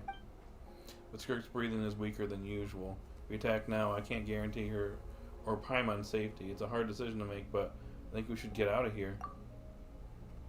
Wise decision. Final victory doesn't always come after a single battle. You've got your soul fragment back, so we both got what we came for. Let the enemy draw breath while he can. It won't be too long. Get us out of here, traveler. You'll need to lead the way this time.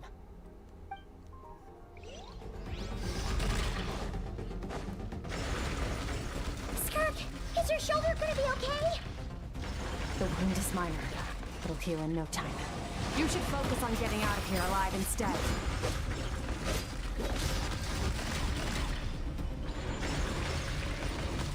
Uh-oh! Falling spikes! Run!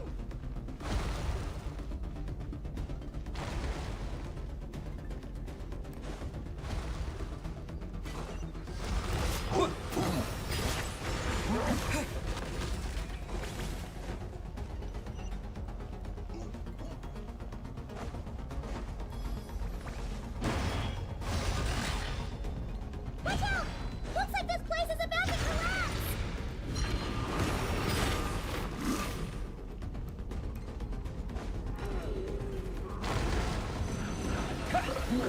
So, this guy's power has something to do with the all-devouring narwhal. Did you know that all along, Skirk? I had my suspicions.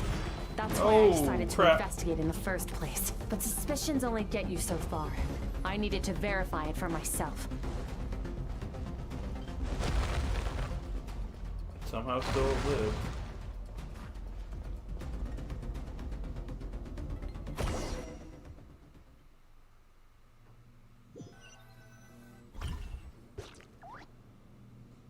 Phew. Oh, we should be safe here, right? I no longer sense his presence. Can't have followed us out of that abyssal domain. Weaklings like him will find that my power is not so easily controlled.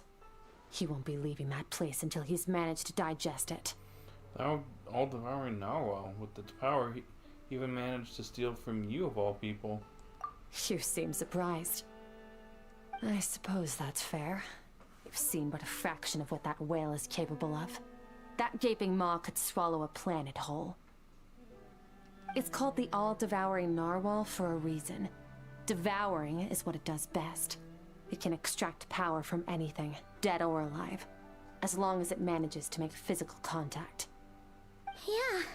When we had our run-in with that thing, Neverlet mentioned that it has an instinct to devour. Your dragon friend recognized the nature of its abilities and used the power of Hydro to protect you. That worked because it was in a satiated state, so it was somewhat less aggressive than usual. It's a different story when it has no more power to feed off of. That's when its true voracious nature kicks in. It could devour everything on the planet in that state, which is why I cast it into that void space. But I hadn't counted on there being anyone left on this planet capable of wielding its power. To me, that says he must have encountered the whale a long time ago. Meaning, he must have known my master. Yeah, hearing you say the fowl definitely got a reaction out of him. Exactly. It told me everything I needed to know. Hence why I said we both got what we came for. So there's more to this story. And I believe that brings our transaction to an end. Now that you're whole again, you can get back to your own journey. I'll handle the rest of this situation myself. No way! We can't leave now! Something was stolen from you because of us! We have to help you get it back! This isn't my first taste of failure or losing power. When you fall, you get back up again and become stronger. That's how it is. But what if that monster finds you before you're all better? Plus, how are you gonna get home? It's not like you can just go swoosh and open a door to the abyss again. Not without your full strength. So, sticking with us for the time being doesn't sound so bad, does it? It's not a pity. You said you don't want to be in your... I don't want to be in your debt. Well, I still am. Fair enough. Then take this. What is it? A bag of Mora. Nothing in this world is free. I know that much. Oh, you give me money? I'll leave the planning to you. Hurry up and decide where to go. We shouldn't linger. We should take Skirk somewhere she can rest. But where? Paimon gets the feeling Skirk wouldn't like being around a lot of people. Oh wait! Baishu said we could rest in the back room of the pharmacy, didn't he? Let's head there! He'll know something about Master. I'm sure of it. Next time, I need to be ready. Fine. It was just a scratch. It'll take time to recover my strength, of course. But adapting to situations like this is nothing new for me. Oh, this. It's a star crystal suit. Abyssal energy is scarce in Teyvat. Wearing this helps me access it more freely. It stores concentrated abyssal energy that I can draw from on the go. When the energy runs out, it reverts back to its original form. Let's go. Found somewhere to rest. Well, lead the way then.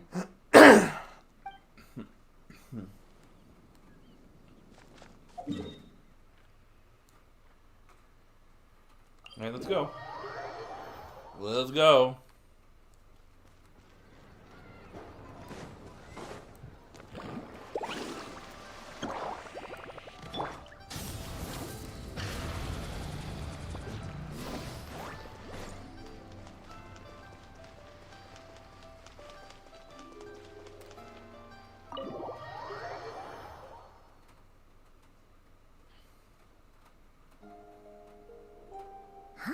This bag from Skirk has a ton of Mora in it. Does she have a job or something? Wait, no. After what we saw at Wamin Restaurant, that seems impossible. Can you imagine? It would go something like... I'll be collecting my paycheck now, boss. Oh, sure thing. Wait, who are you? Have we met? Yep. Can't hold a job if you make everyone forget about you. So, what did you do to get all this Mora? Claimed some buried treasure, took care of a few monsters that were causing trouble. Nothing untoward. It's safe to use. You heard all that? A sonorous voice like yours is hard to miss. I wouldn't be surprised if the sound of it traveled to the nearest mountaintop. Then, did you by chance happen to hear Paimon's little, joke earlier? You mean when you called me Frosty the Lavender Melon? That? Guess you did, huh? Paimon's whispering needs some work. No, sorry. Paimon totally misspoke just now. She didn't say that at all. It was, a Paimon lookalike. Yeah, she's a piece of work, that one. Always impersonating Paimon and giving people weird nicknames. Okay, fine. The truth is, Paimon didn't like you all that much at the start, but things are different now. You helped the Traveler in a big way, so what do you say? Friends? Ugh. I noticed there was only one bed. Go ahead and get some rest. Wait, what about you? I don't get tired, and I don't need rest. I'm going to practice my sword work. That should help me regain some strength. But your shoulder... Hey, don't just leave! Whatever. Let her tire herself out. She'll come back eventually. Let's get some sleep, Traveler.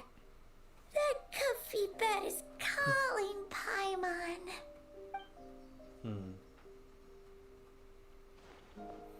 Skirk is stubborn. Even if I tried to convince her to take it easy, I doubt she'd listen.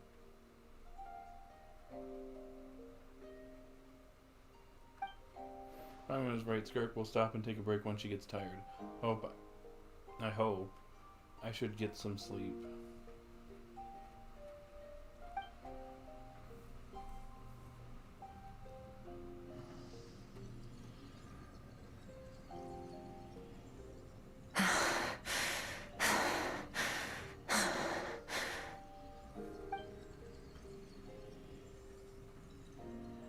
Skirk? She's acting like she didn't just get stabbed in the shoulder, huh? Something seems off with her, though.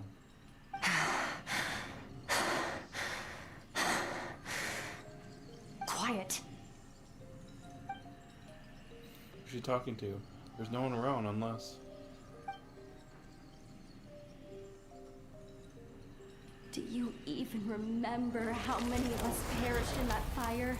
How many bodies were left to rot on the scorched earth? Yet you alone live on. Keep your gaze fixed on your blade. You don't deserve to rest.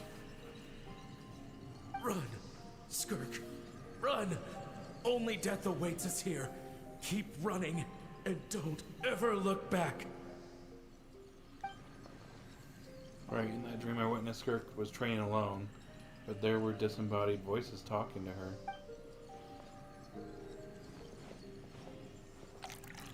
One of them mentioned a fire. I wonder what happened exactly. If only she could just talk to us.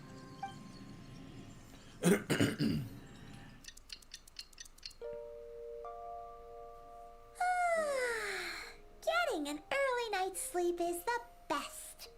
That bed was so comfy. Wait, Skirk? Have you been sitting out here the whole night? The bed's all yours if you want it. Recovered your strength yet? About 60%. Maybe 70. Whoa! Paimon thought it would take at least a couple of days. That was fast. No, not fast enough. That's 20% less than last time. Same training regimen, same intensity. Nothing felt different, but somehow the outcome fell short. Maybe it's because of the spike that stabbed you. No, I think the problem's with me. I need to meditate for the next 2 days. Deep introspection should help me find the issue. Ooh, sounds intense. We'll watch over you in the meantime, then. Thanks. See you in 2 days. Okay.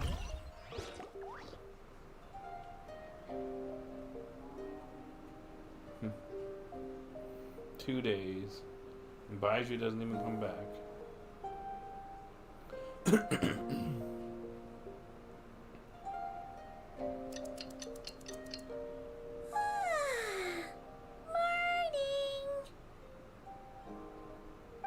is still meditating, huh? It's been 2 days already. Shouldn't she be awake by now? No idea. Maybe it's not going too well. Paimon can't think of anything we can do to help. Oh, wait! Breakfast! That's it! Paimon will go get breakfast! Skirk is gonna be starving when she wakes up. Be right back.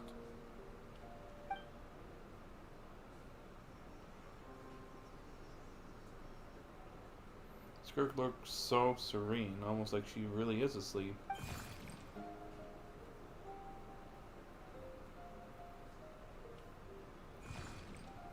Strange creature. You again, what are you doing here?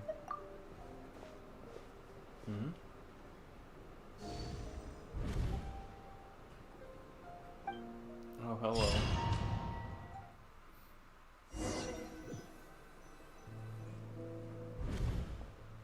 This place feels familiar, but where am I exactly?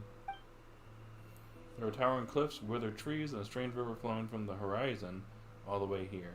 It's broken up several times along the way, with a waterfall at each breaking point.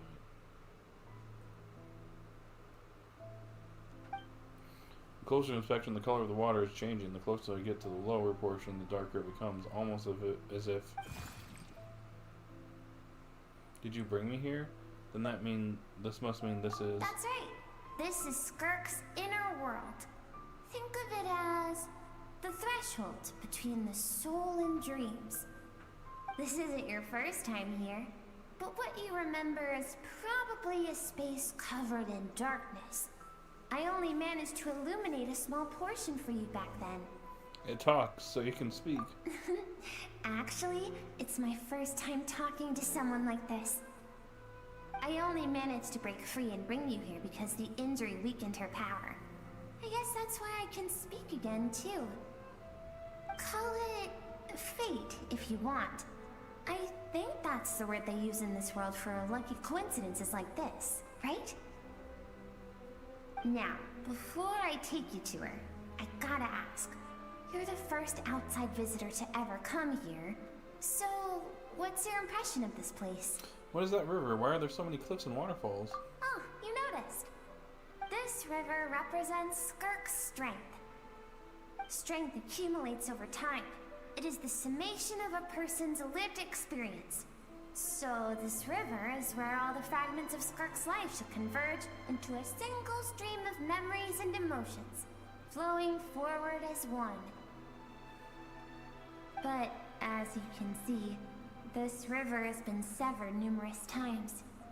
It's because Skirk doesn't like who she was in the past. And all she sees reflected in the river is a disgraceful shadow of who she was.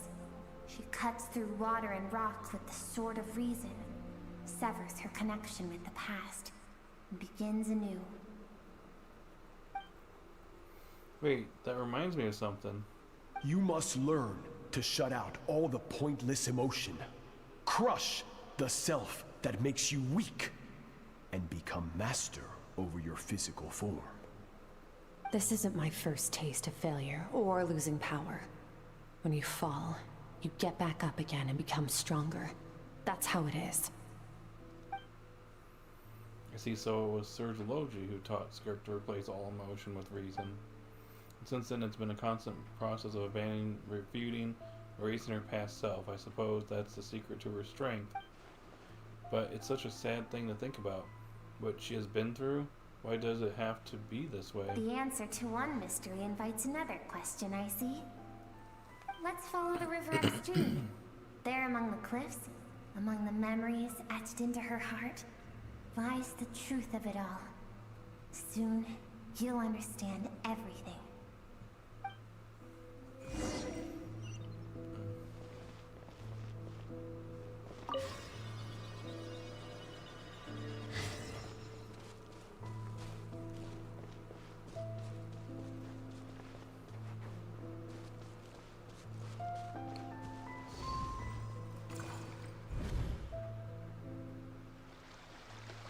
Looks like a coastline, huh? I recognize the drawing in on the sand. Wait, isn't that the picture I drew for Paimon? Why is it showing up in Skirk's memories? Oh, that's interesting. I've always thought that, even when falling leaves don't come from the same tree, they can still form bonds of kinship when they meet. Like meteors, you both made a journey through the stars. Both travelers who have landed on a planet that is not your home. Yet, when she first noticed your presence, although she hesitated for a moment, she still chose to walk away, indifferent as ever.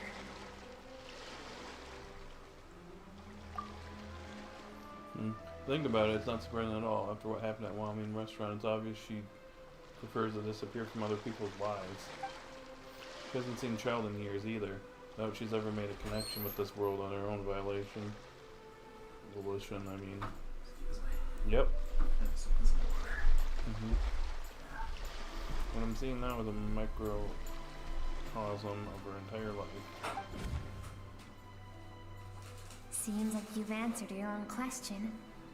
Skirk sees herself as a trespasser in this world. She's made a conscious choice to avoid altering its path. But the reason for that decision stems from events much earlier on in her life. Let's keep going. It's still a long way to the source of the river.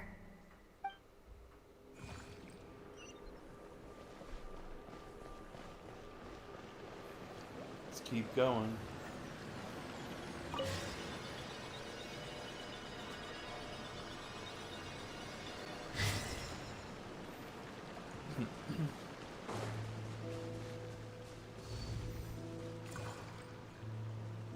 You now have what it takes to wield immense power. From this day forth, I shall teach you no more. No one can become a worthy warrior through imitation alone. I have given you fangs and claws. Now, you must learn to hunt. You wish me to travel the world beyond on my own, Master? Indeed. Make new friends. Embark on your own journey. And piece together a new future from the shattered remnants of your past. We will still have contact through the abyss. But know this. One day, I will take the life you worked so hard to rebuild and reduce it to ashes. Just like the fire that haunts your mind. So he's just evil.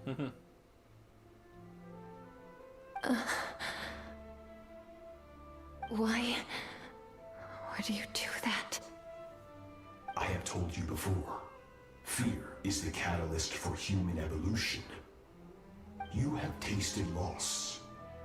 You have known fear so deep it can be felt in the bones. But as living beings, we all have an instinct to detach from that which harms us. And thus pain dampens over time, and the acrid taste of fear becomes but a distant memory. Yet now, I have bestowed upon you the gift of fear eternal. It will drown you in the nightmare of your childhood, or it shall drive you to defeat me, whatever the cost. That figure next to Skirk looks familiar. Right. I saw the same figure during the battle against the all-devouring narwhal. That is what Skirk's master, the foul, Childe, looked like at one point in time. At one point in time, so he can change form? Of course. As a higher being, physical form is a triviality to him. He could appear as a beast, a human, or even a monster that defies description. The form you see him in here, clad in abyssal armor, is the one he usually wears when traveling through the stars. I used to think Childe and Skirk were just master and disciple, just like Skirk and Childe. Now I see why Skirk chose to distance herself from humanity. Childe told her to put down roots here, while at the same time threatening to destroy whatever life she managed to create. For certain reasons, I need to bridge the power gap between me and my master as quickly as possible. But first, I need to understand the source of his strength. To do that, I need to follow in his footsteps. Walk the path he once walked. And somewhere along the way, I'll find out how to defeat him. That is my sole focus and purpose. So that's what she meant. I still don't understand why Sertology would do that. From what he said, I didn't pick up on the conflict between them. I'll let you in on a little secret. The real Sertology is terrifying. The scope of his power is impossible to understand until you experience it firsthand. It is absolute. The power to crush all things. Shall we keep going? Let's see. We're about halfway there.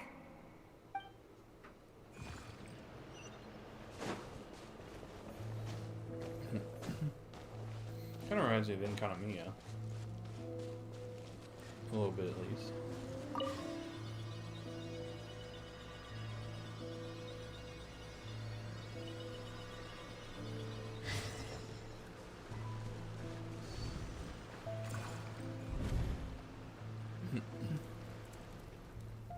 This must be Skirk when she was a kid.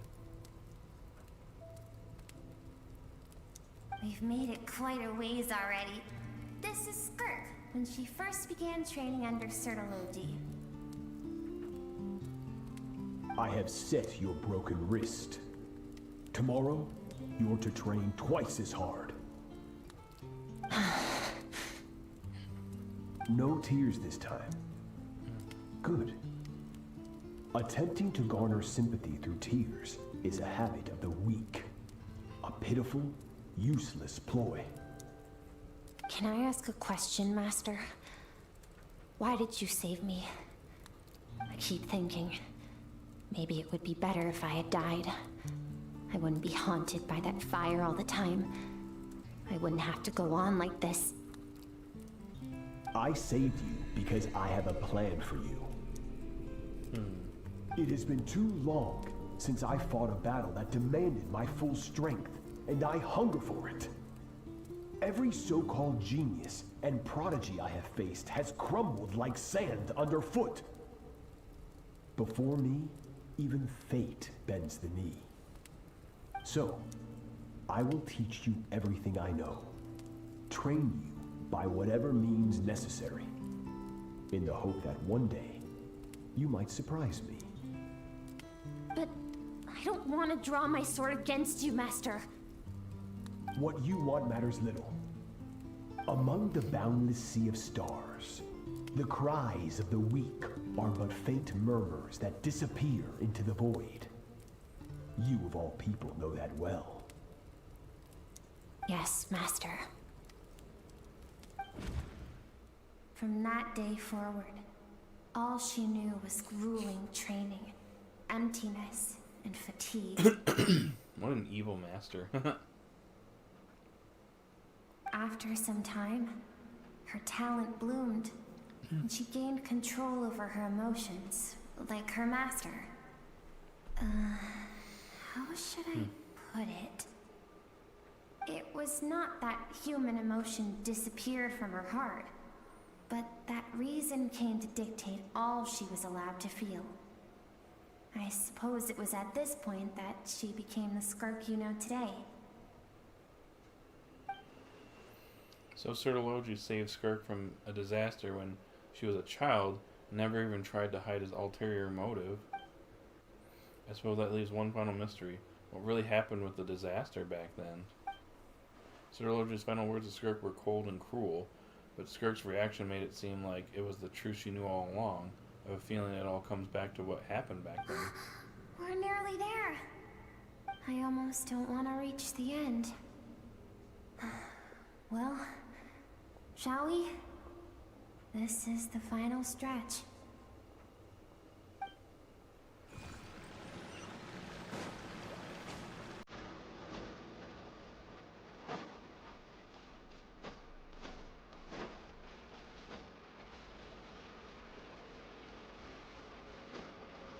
Okay.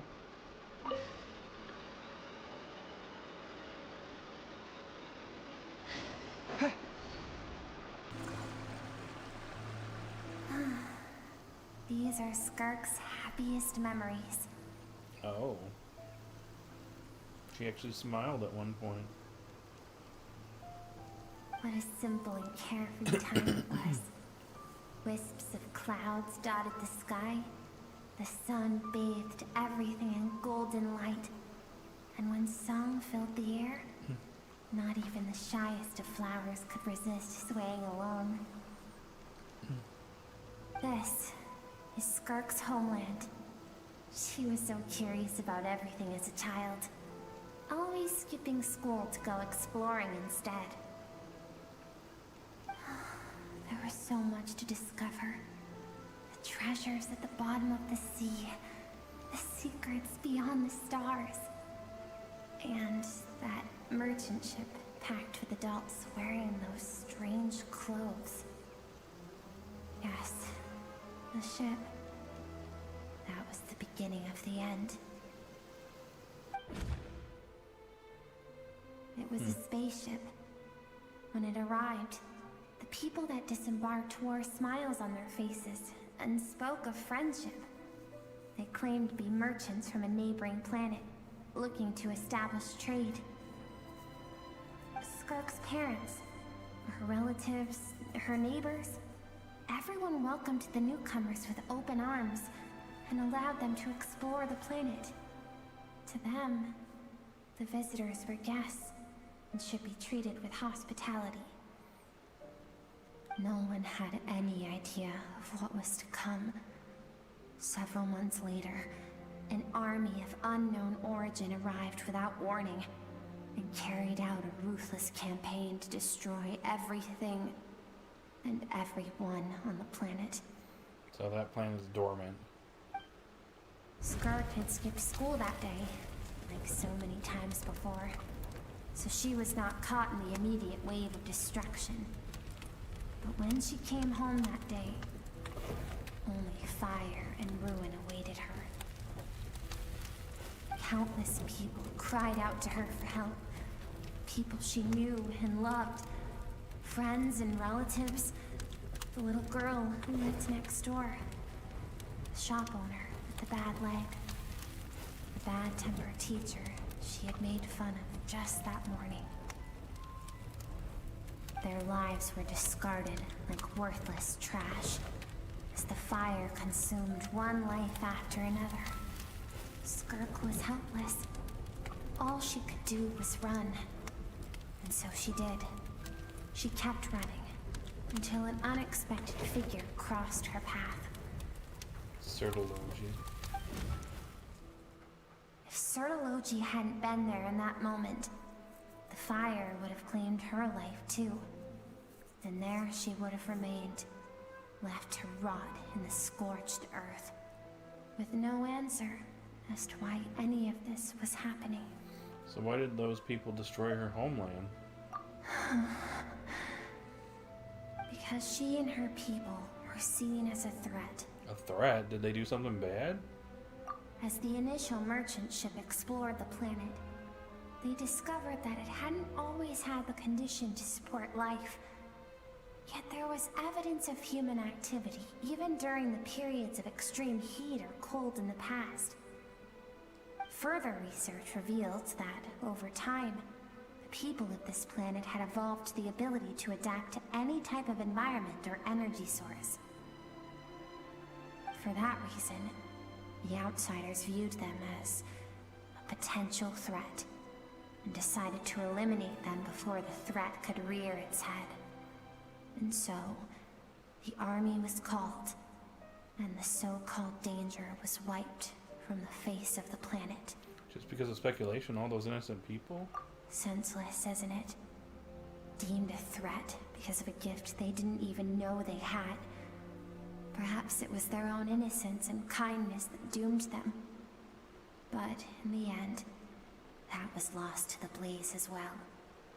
If those with power get to decide good and evil, then all you can trust in is the sword in your hand. And so, before death could claim her, she ran. She ran and never stopped. Now I see why Certology's threat is such a terrifying prospect for her. Oh, so I know, I can now see why she distanced herself from the world. No one wants to relive their most painful moments. Well, that brings us to the end of the story. This is as far as we can go. Skirk is waiting over there. For both of us. Let's go to her. It's time to fulfill my purpose. And my greatest wish over all these years.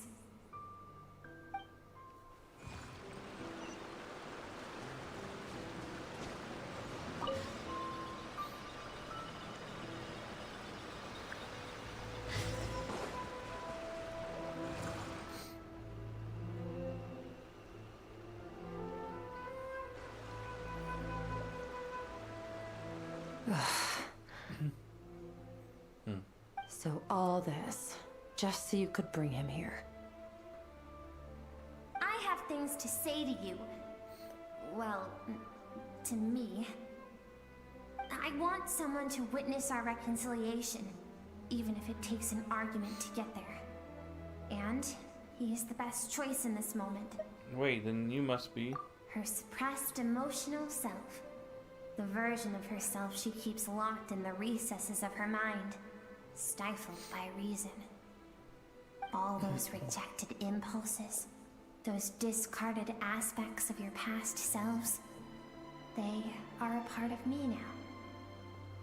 I am who you used to be. Someone you have refused to face for too long. So, I came to face you instead. You're wrong. I have faced you all along. And that's exactly why I keep you locked here. Your existence makes me weak. Moments of joy and longing are when we are most vulnerable. Don't forget, it was a penchant for goodness over reason that doomed our homeland in the first place. The vastness of the universe renders everything insignificant. Our feelings most of all. Even so, learning from the mistakes of the past doesn't have to mean erasing everything. Strip yourself of your so-called weaknesses, emotions like kindness and empathy, and what makes you any different from the ruthless soldiers who slaughtered our people? The difference is that I'm doing what is right, what is necessary. I allow you to exist, but with limited freedom. That is the greatest kindness I can offer. I've shouldered everything you couldn't carry. I rose above the numbness and emptiness, and it was cold, unfeeling reason that brought me this far. It made me who I am. It made me strong. That is the problem. I want to shoulder those things together. On the grand scale of the entire universe, maybe our feelings are vanishingly small, but why should that mean they don't matter? Emotion gives warmth to the cold expanse of space. It gives meaning to the world around us. Think back to those nights of gazing at the stars, those afternoons of exploring the unknown.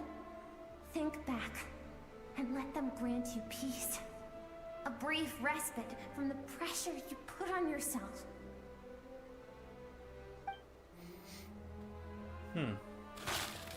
That isn't what we need.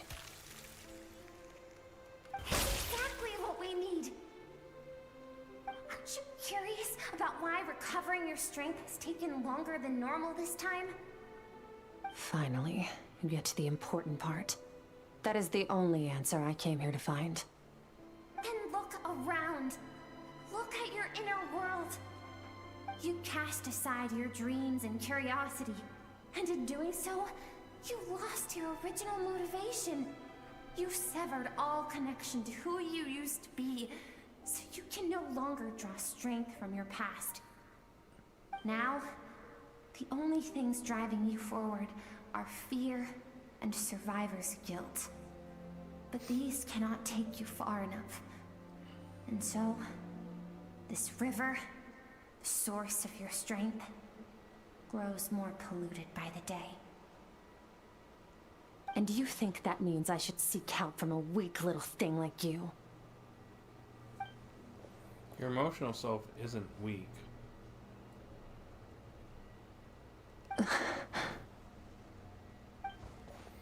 fact that she transcended time, broke free from her constraints to come and face you, that proves it. Thank you for saying that. I knew bringing you here would be the right choice.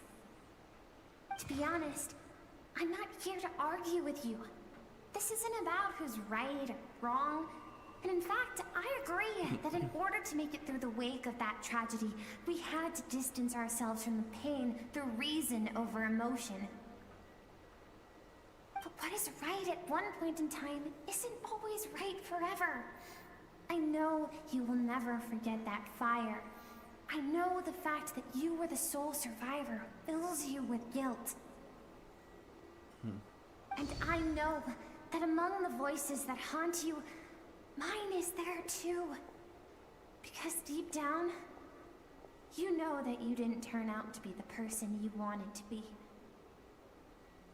All those unfulfilled hopes are like knives to the heart.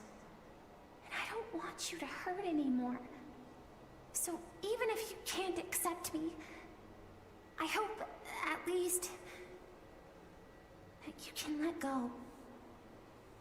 I keep thinking, maybe it would be better if I had died.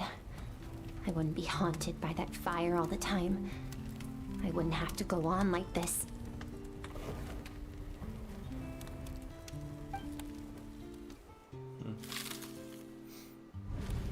Here we Your go. dad and I, we're not afraid to stare death in the face, but we need you to survive.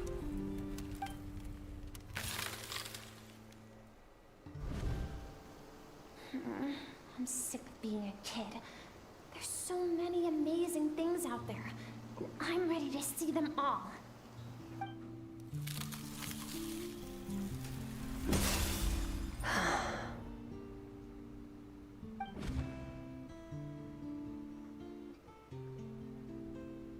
I remember. There was a song Mom and Dad always sang when we went out to fetch water. Dancing water. The sand along your path is begging for your song and movement. Will you carry this burden with you on your journey? I am not the dancing water, and you are not the burdensome sand. But if this is your wish, then I will carry you with me until the end. I like the music in the background. Nice. Thank you. I should be thanking you.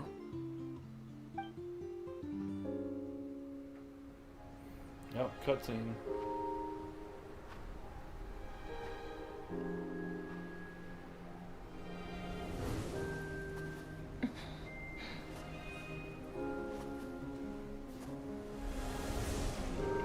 Run, Skirk, run!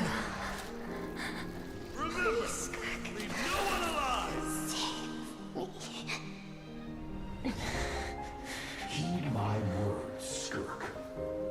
Let fear take root in your soul. Did you survive? Why was it only you? Skirk, did you become a positive light in this world?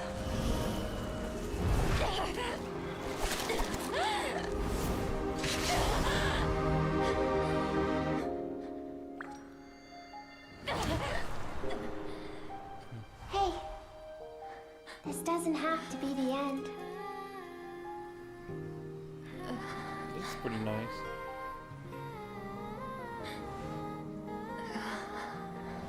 Life is a gift.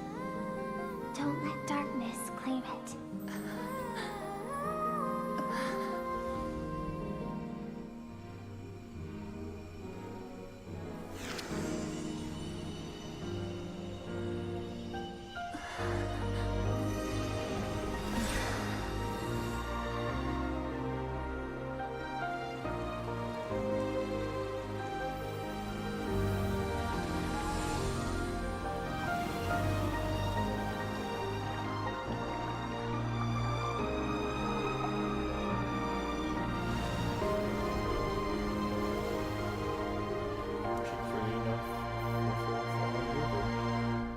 Interesting. Sup, beast mode god.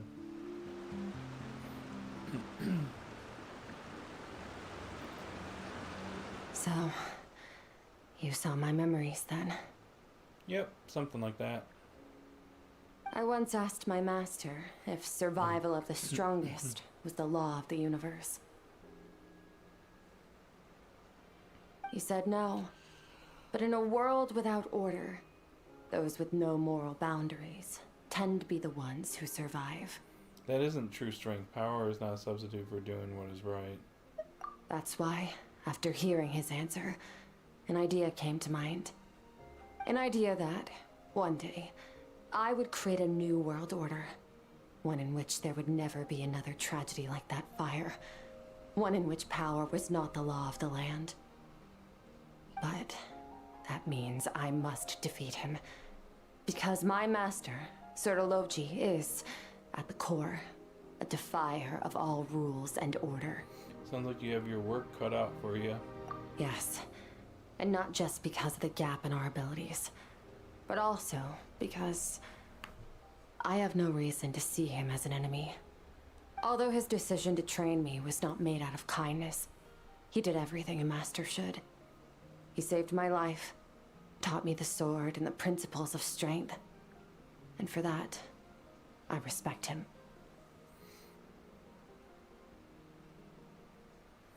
But he intends to face you in battle one day.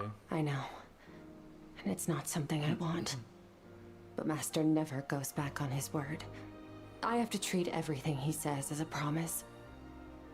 He's no longer into that, but he sends me messages through the abyss every now and then. Most of them are simple greetings, or an answer to one of my questions. Every time I hear from him, my heart skips a beat. And I wonder if this is the moment where he'll finally appear before me and tear down everything I've built to pieces. Claymore. Maybe that means I do live in eternal fear, just like he said. Yes, I respect him, but I'm also afraid of him.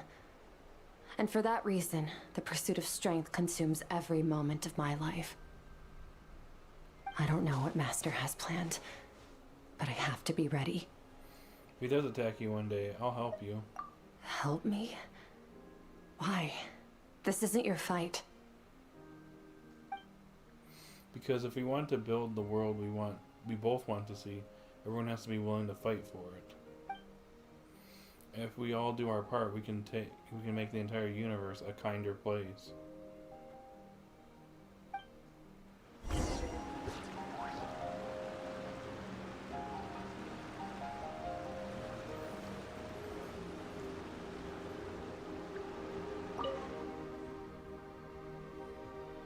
Skirk gazes into the distant sky.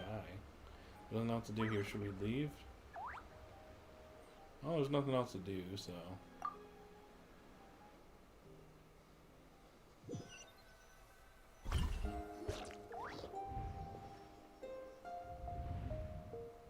Oh, you're finally awake! Honestly, Paimon was gone for like 2 seconds and then she comes back and finds you both unconscious? Oh, you scared Paimon half to death! You're both okay, right? What does it look like? Looks like your strength is back. You look stronger than ever. Only water from the source can cleanse the rot and filth that flows from the past into the future. I taught you to incorporate the experiences from your journey into how you fight. I suppose what happened today will become an inseparable part of who I am. Okay, so Paimon feels like she's missing some important context. But whatever. Paimon brought back tons of delicious snacks. Let's dig in. Okay. Sounds good to me. All right. It's about time we finished what we started. We're gonna deal with this thief for good, right? Fine, let's show them what we're made of. This time, I'm not going to tell you to hold back. But having digested even more power in the meantime, he's going to be tougher than before. The good news is, we have no reason to pull our punches this time. So, let's go. Same place as last time.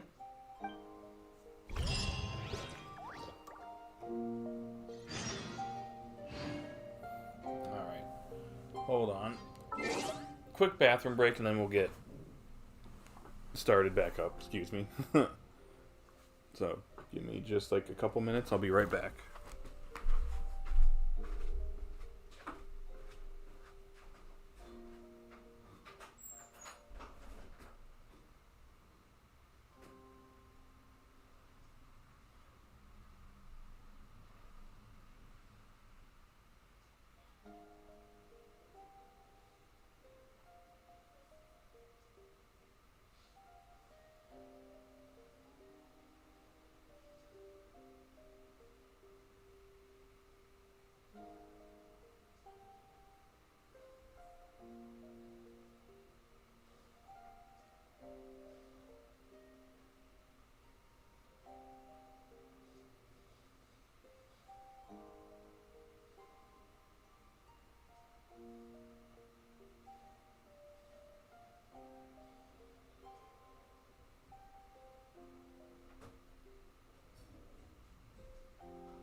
Alrighty. Let's finish this up.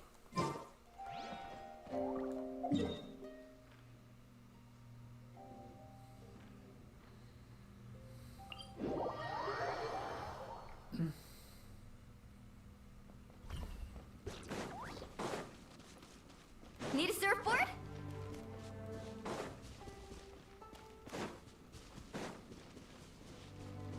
Let's ride!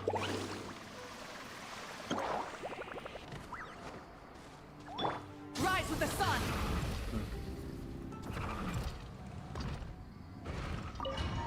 Alright, let's do this. Round 2. The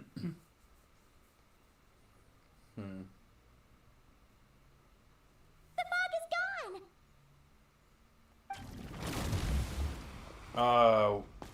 Wait, isn't that the form the all-devouring narwhal changed into? How come he knows that, too? That's Skirk's master.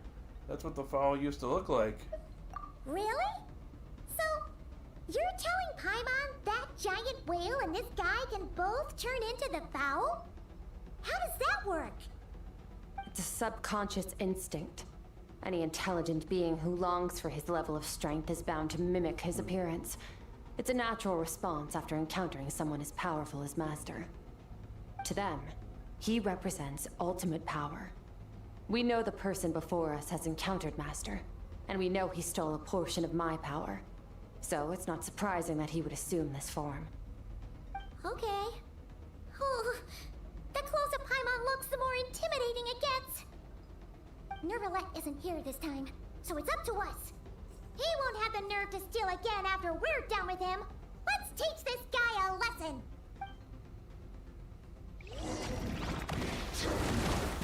Infinite, everlasting. Into the void!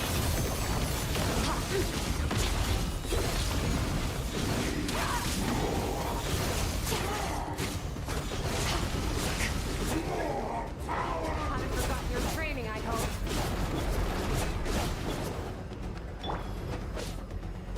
Go! Yeah! Bombs away! Annihilate!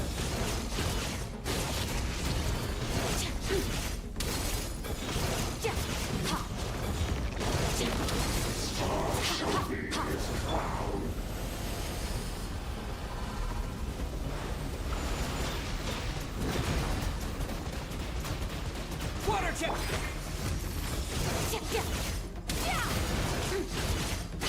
Mine to wield.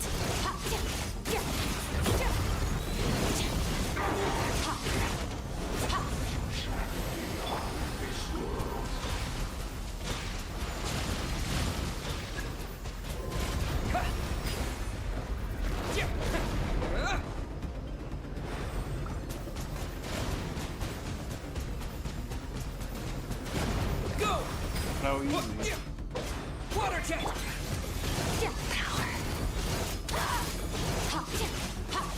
Got him.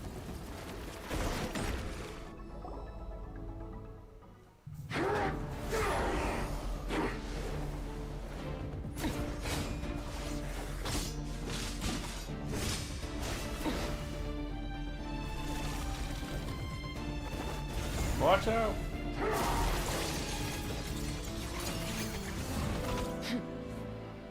Haven't had enough of my power.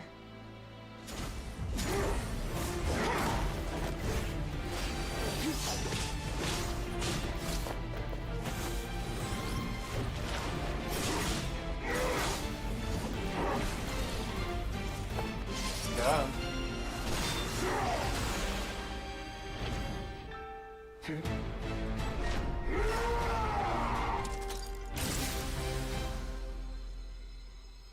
Well then, let's see how much more of this power you can handle.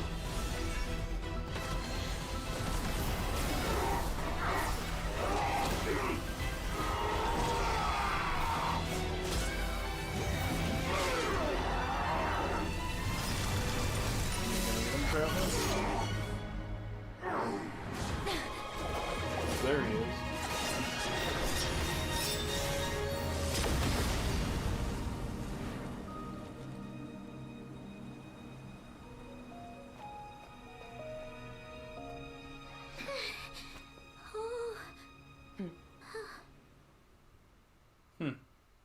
We win. Oh, excuse me. Well, have you come to your senses? You saw that my body was at its limit. So, you deliberately channeled your power into me, knowing that it would destroy my shell from within. Such power, such keen battle instincts. So you must be... Skirk, Sertologi's disciple. How long has it been? How long has he been away from Tevat? Hundreds of years. Hundreds? Sorry, it's a lot to take in. I should introduce myself. I am Skofnungar, a friend of your master and one of his followers. Skofnungar? Interesting name, buddy. This is the first time I've heard your name, Skirk. But hundreds of years ago, I knew you existed. And I knew you would come here. Hundreds of years ago? Sounds like you and Master have quite the history. Care to tell us about it? Of course. Might as well take advantage of a clear head while I can. The story starts a long, long time ago. I was born into a noble family in Conria. As the eldest son, I was set to inherit our title. But I contracted an incurable illness as a child, and everyone gave up on me. I trained the sword harder than anyone else, defeated all of my peers. But it was all in vain. When other people looked at me, all I saw in their eyes was pity, or a strange glee in my misfortune. Even my parents were just waiting for me to die. Over time, my heart hardened, and I became aimless. That was the point where I met your master, Sertologi. We were similar in age, but different in background. He was born in prison, the son of criminals who had been sentenced to death. He spent his childhood wandering the streets, facing more criticism than the literary works in the Universitas Magistrorum. Yet, he always wore a smile on his face, as if kindness and malice were one and the same, and he could not see the difference. I still remember what he said to me when we first met. You need to fight to survive. Even if it's a losing battle, it should light a fire under you. How can you sit back like this and go down without a fight? That does sound like something he would say.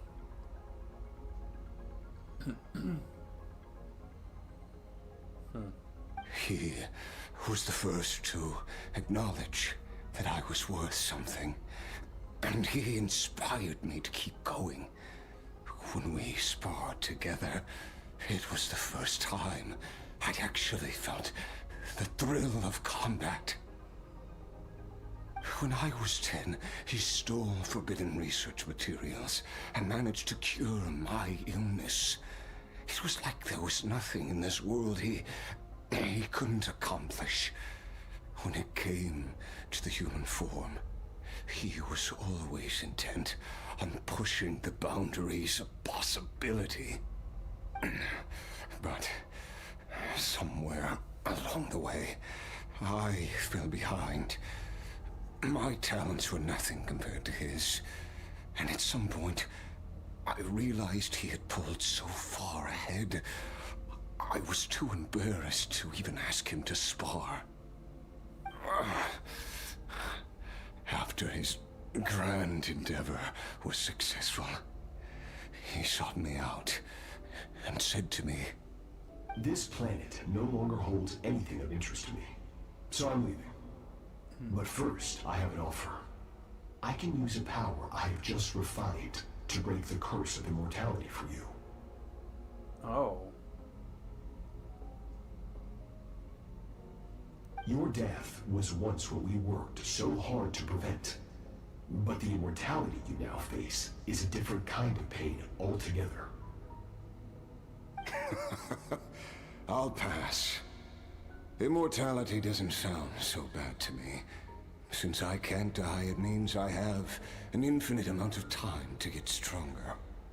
Maybe I'll finally catch up to you one day, and we can spar like we used to. Are you sure? I cannot say when I will return. Your body, or rather, your soul, might not be able to withstand this curse. All I can do is try. After all, a wise man once told me, people need to fight for their own survival. Wise indeed. Nevertheless, if you grow weary of the pain of immortality and wish to experience a good sparring match before you wither away, seek out my disciple. Disciple? Never thought I'd hear that word coming from you. Nor I. But Vedifenir said I was destined to find a disciple out there in the universe and bring her to Tibet.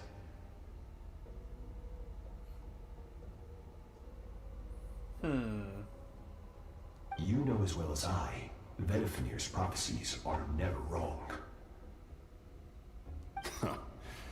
Well, now I'm curious about who this disciple of yours will be. All Vedifenir said was that one day, the stars shall bow in her honor. Interesting. Sounds pretty impressive. Of course. Only the most outstanding people would have the right to become my disciple. Still self-assured as ever, I see. But you're not wrong. I'll be leaving then. Oh, and if you are serious about getting stronger, I left you a little gift in the primordial sea. As I've said before, walk whatever path you want. Freedom means even the wicked get to make their own choices. Waiting for me in the primordial sea was the all-devouring narwhal, already beaten into submission by Sirtologi. In its weakened state, I was able to cut off part of its flesh and sew it into my own heart. Huh. Your heart? That sounds like torture. How did you even survive that? Because, of course, I bear the curse of immortality. So, you used the curse to turn yourself into a vessel for power. Even with that whale's ability, devouring power like that is not something the human body can withstand. With your body and so constantly at the breaking point, it was the curse of immortality that sustained you. But that is not the path to strength. You have to pour your heart into it, work for it, dream of it. Instead, you stole something that didn't belong to you, and it backfired. You're right. I should have known better, but I had already pushed myself to my limits, and he was still miles ahead of me. So I had to take a leap of faith. I miss your master. I miss the days when we were all together, troublemakers without a home. I don't regret the choice I made. But if you'll allow it, I do want to apologize. To both of you. After the beating we just gave you, I think we can call it even. You're an interesting one as well. Childe's disciple. That's a lot to live up to. It can't have been an easy experience. I know what he's like. He rules with an iron fist, using despair and fear to force you to catch up to him, all the while standing ever out of reach. We're like mountain climbers in the dark, never knowing how much higher we have to climb, or when we will see the sun again. True. But I made up my mind long ago. No matter how dark it gets, I will not give in to despair. I will overcome it. Besides, after hearing your story, I suspect what Master really wants is not a battle that demands his full strength, but rather a defeat without regrets. Oh? Since you're his friend, you must have some things in common. First time we came here, when you stabbed me through the fog and stole my power, I felt no emotion coming from that spike. But when you had to devote all your strength fighting me just now, I could feel joy and passion emanating from your blade. It was the joy of a researcher discovering the truth of the world, the joy of an artist uncovering a temple of wonders. Interesting. I'm certain I didn't express those emotions outright. Yet you were able to read them from my blade, like a glimpse into my inner world. You're right. That battle brought me an unbridled sense of joy, and my defeat brings me no regret whatsoever. Exactly. I think Master also craves a battle like that. One where his opponent forces him to use all his strength, unlock the extent of his potential, and transcend his own limits. A battle to end all battles. After which, all can come to an end, including, perhaps, his life. For that very reason, good and evil are meaningless to him. He has one purpose, one goal: to complete himself. It's one of the secrets to his strength. Perhaps you're right. Perhaps that is his call. What a battle that would be. Oh, to witness such a... Oh. Are you okay? Too many different kinds of power are surging through my body.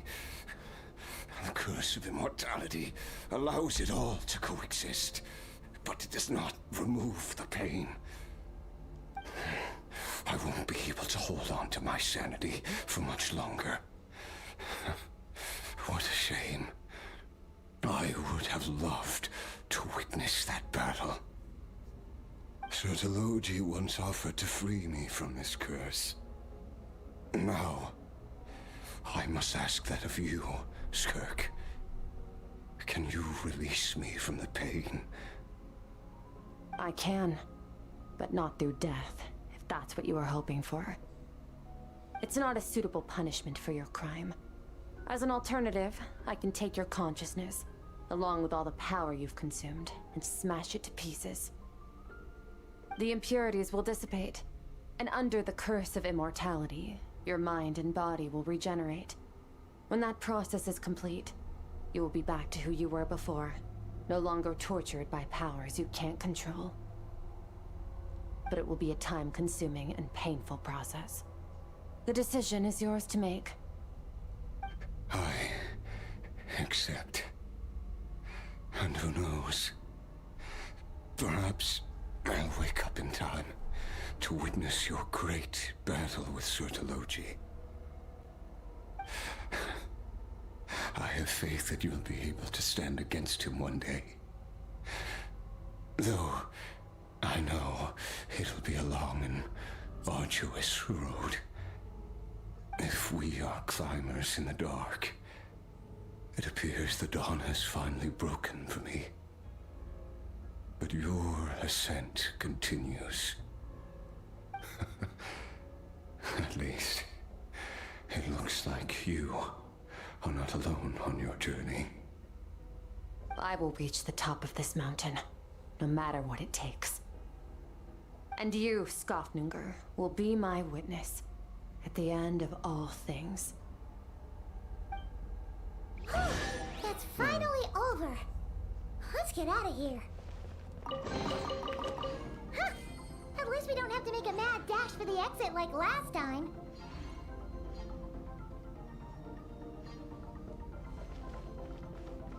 Alright, time to go.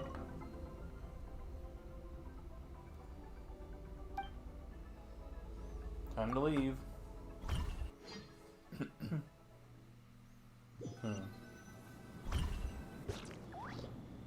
did it! Ah, it's only been a few days, but it feels like forever. Once again, we've proved there's nothing we can't overcome. We're just that awesome. I didn't even break a sweat. Wow, you sound even more confident than usual. Guess you really have become stronger.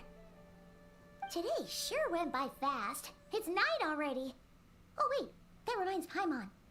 The stars you mentioned, the ones that died out, are they back now? Yes. The power Skirk stole has been returned. So, the stars have regained their light. Nice. Great! Huh, it's crazy that you even noticed their light was gone. There are so many stars in the sky. If a few disappeared, Paimon definitely wouldn't be able to tell. I suppose it's because I have gazed upon this sky for centuries. The false stars, hanging in the meticulously planned sky, glittering with rotten light. It's not real. And yet, it is for that very reason that I can look upon it and enjoy the momentary peace it brings. It's beautiful, I agree. I'd like to see what it's like up there. Even the most beautiful of bubbles has to burst. We will return to the real universe one day, whether of our own volition or not. Time marches ever forward. Even the innocent and naive will taste life's bitterness. Yet through hardship, we grow until we learn to seize the sands of time for ourselves and uncover our true strength. Though we gaze upon a false sky, its vastness and majesty is palpable. One can only wonder, what is it going to take for kindness to reign supreme in the vast expanse of the universe? Ugh, this is all going over Paimon's head. But if she knows one thing, is that the traveler always finds a way. Ever since we met, he has filled Paimon's days with happiness. No matter how tough things get, he always finds a way to make it better. If it's too big a job for one person, then we'll do it with two. And if two's still not enough, then three. We've met so many amazing friends and accomplished so many amazing things. As long as we don't give up, we can make any wish come true. I suppose when it comes to you, anything is possible. Well, I should be going. Now that my power is no longer isolated from my emotions, I need more practice to get used to it. When will we meet again? I suppose fate will decide.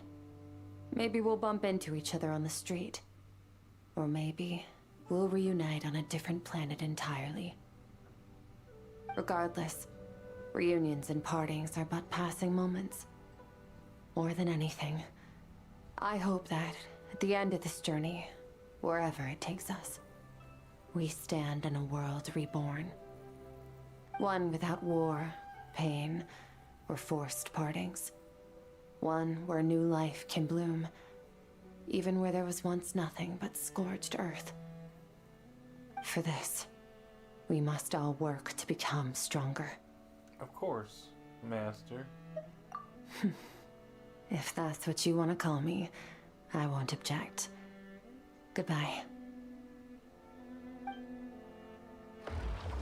Bye! Yeah. Is it just Paimon, or is she being nicer than before? We definitely count as friends after all that, don't you think? Hey, what do you think about camping here tonight? There's nothing quite like sleeping under the stars. Come tomorrow, we can continue our journey. Oh, and since Paimon treated you to that super nice meal at Wanmin Restaurant, it's about time you returned the favor. If you say so. Alrighty, it's done.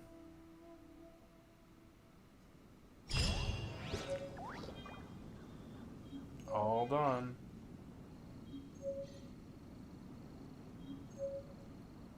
Got a bunch of new stuff.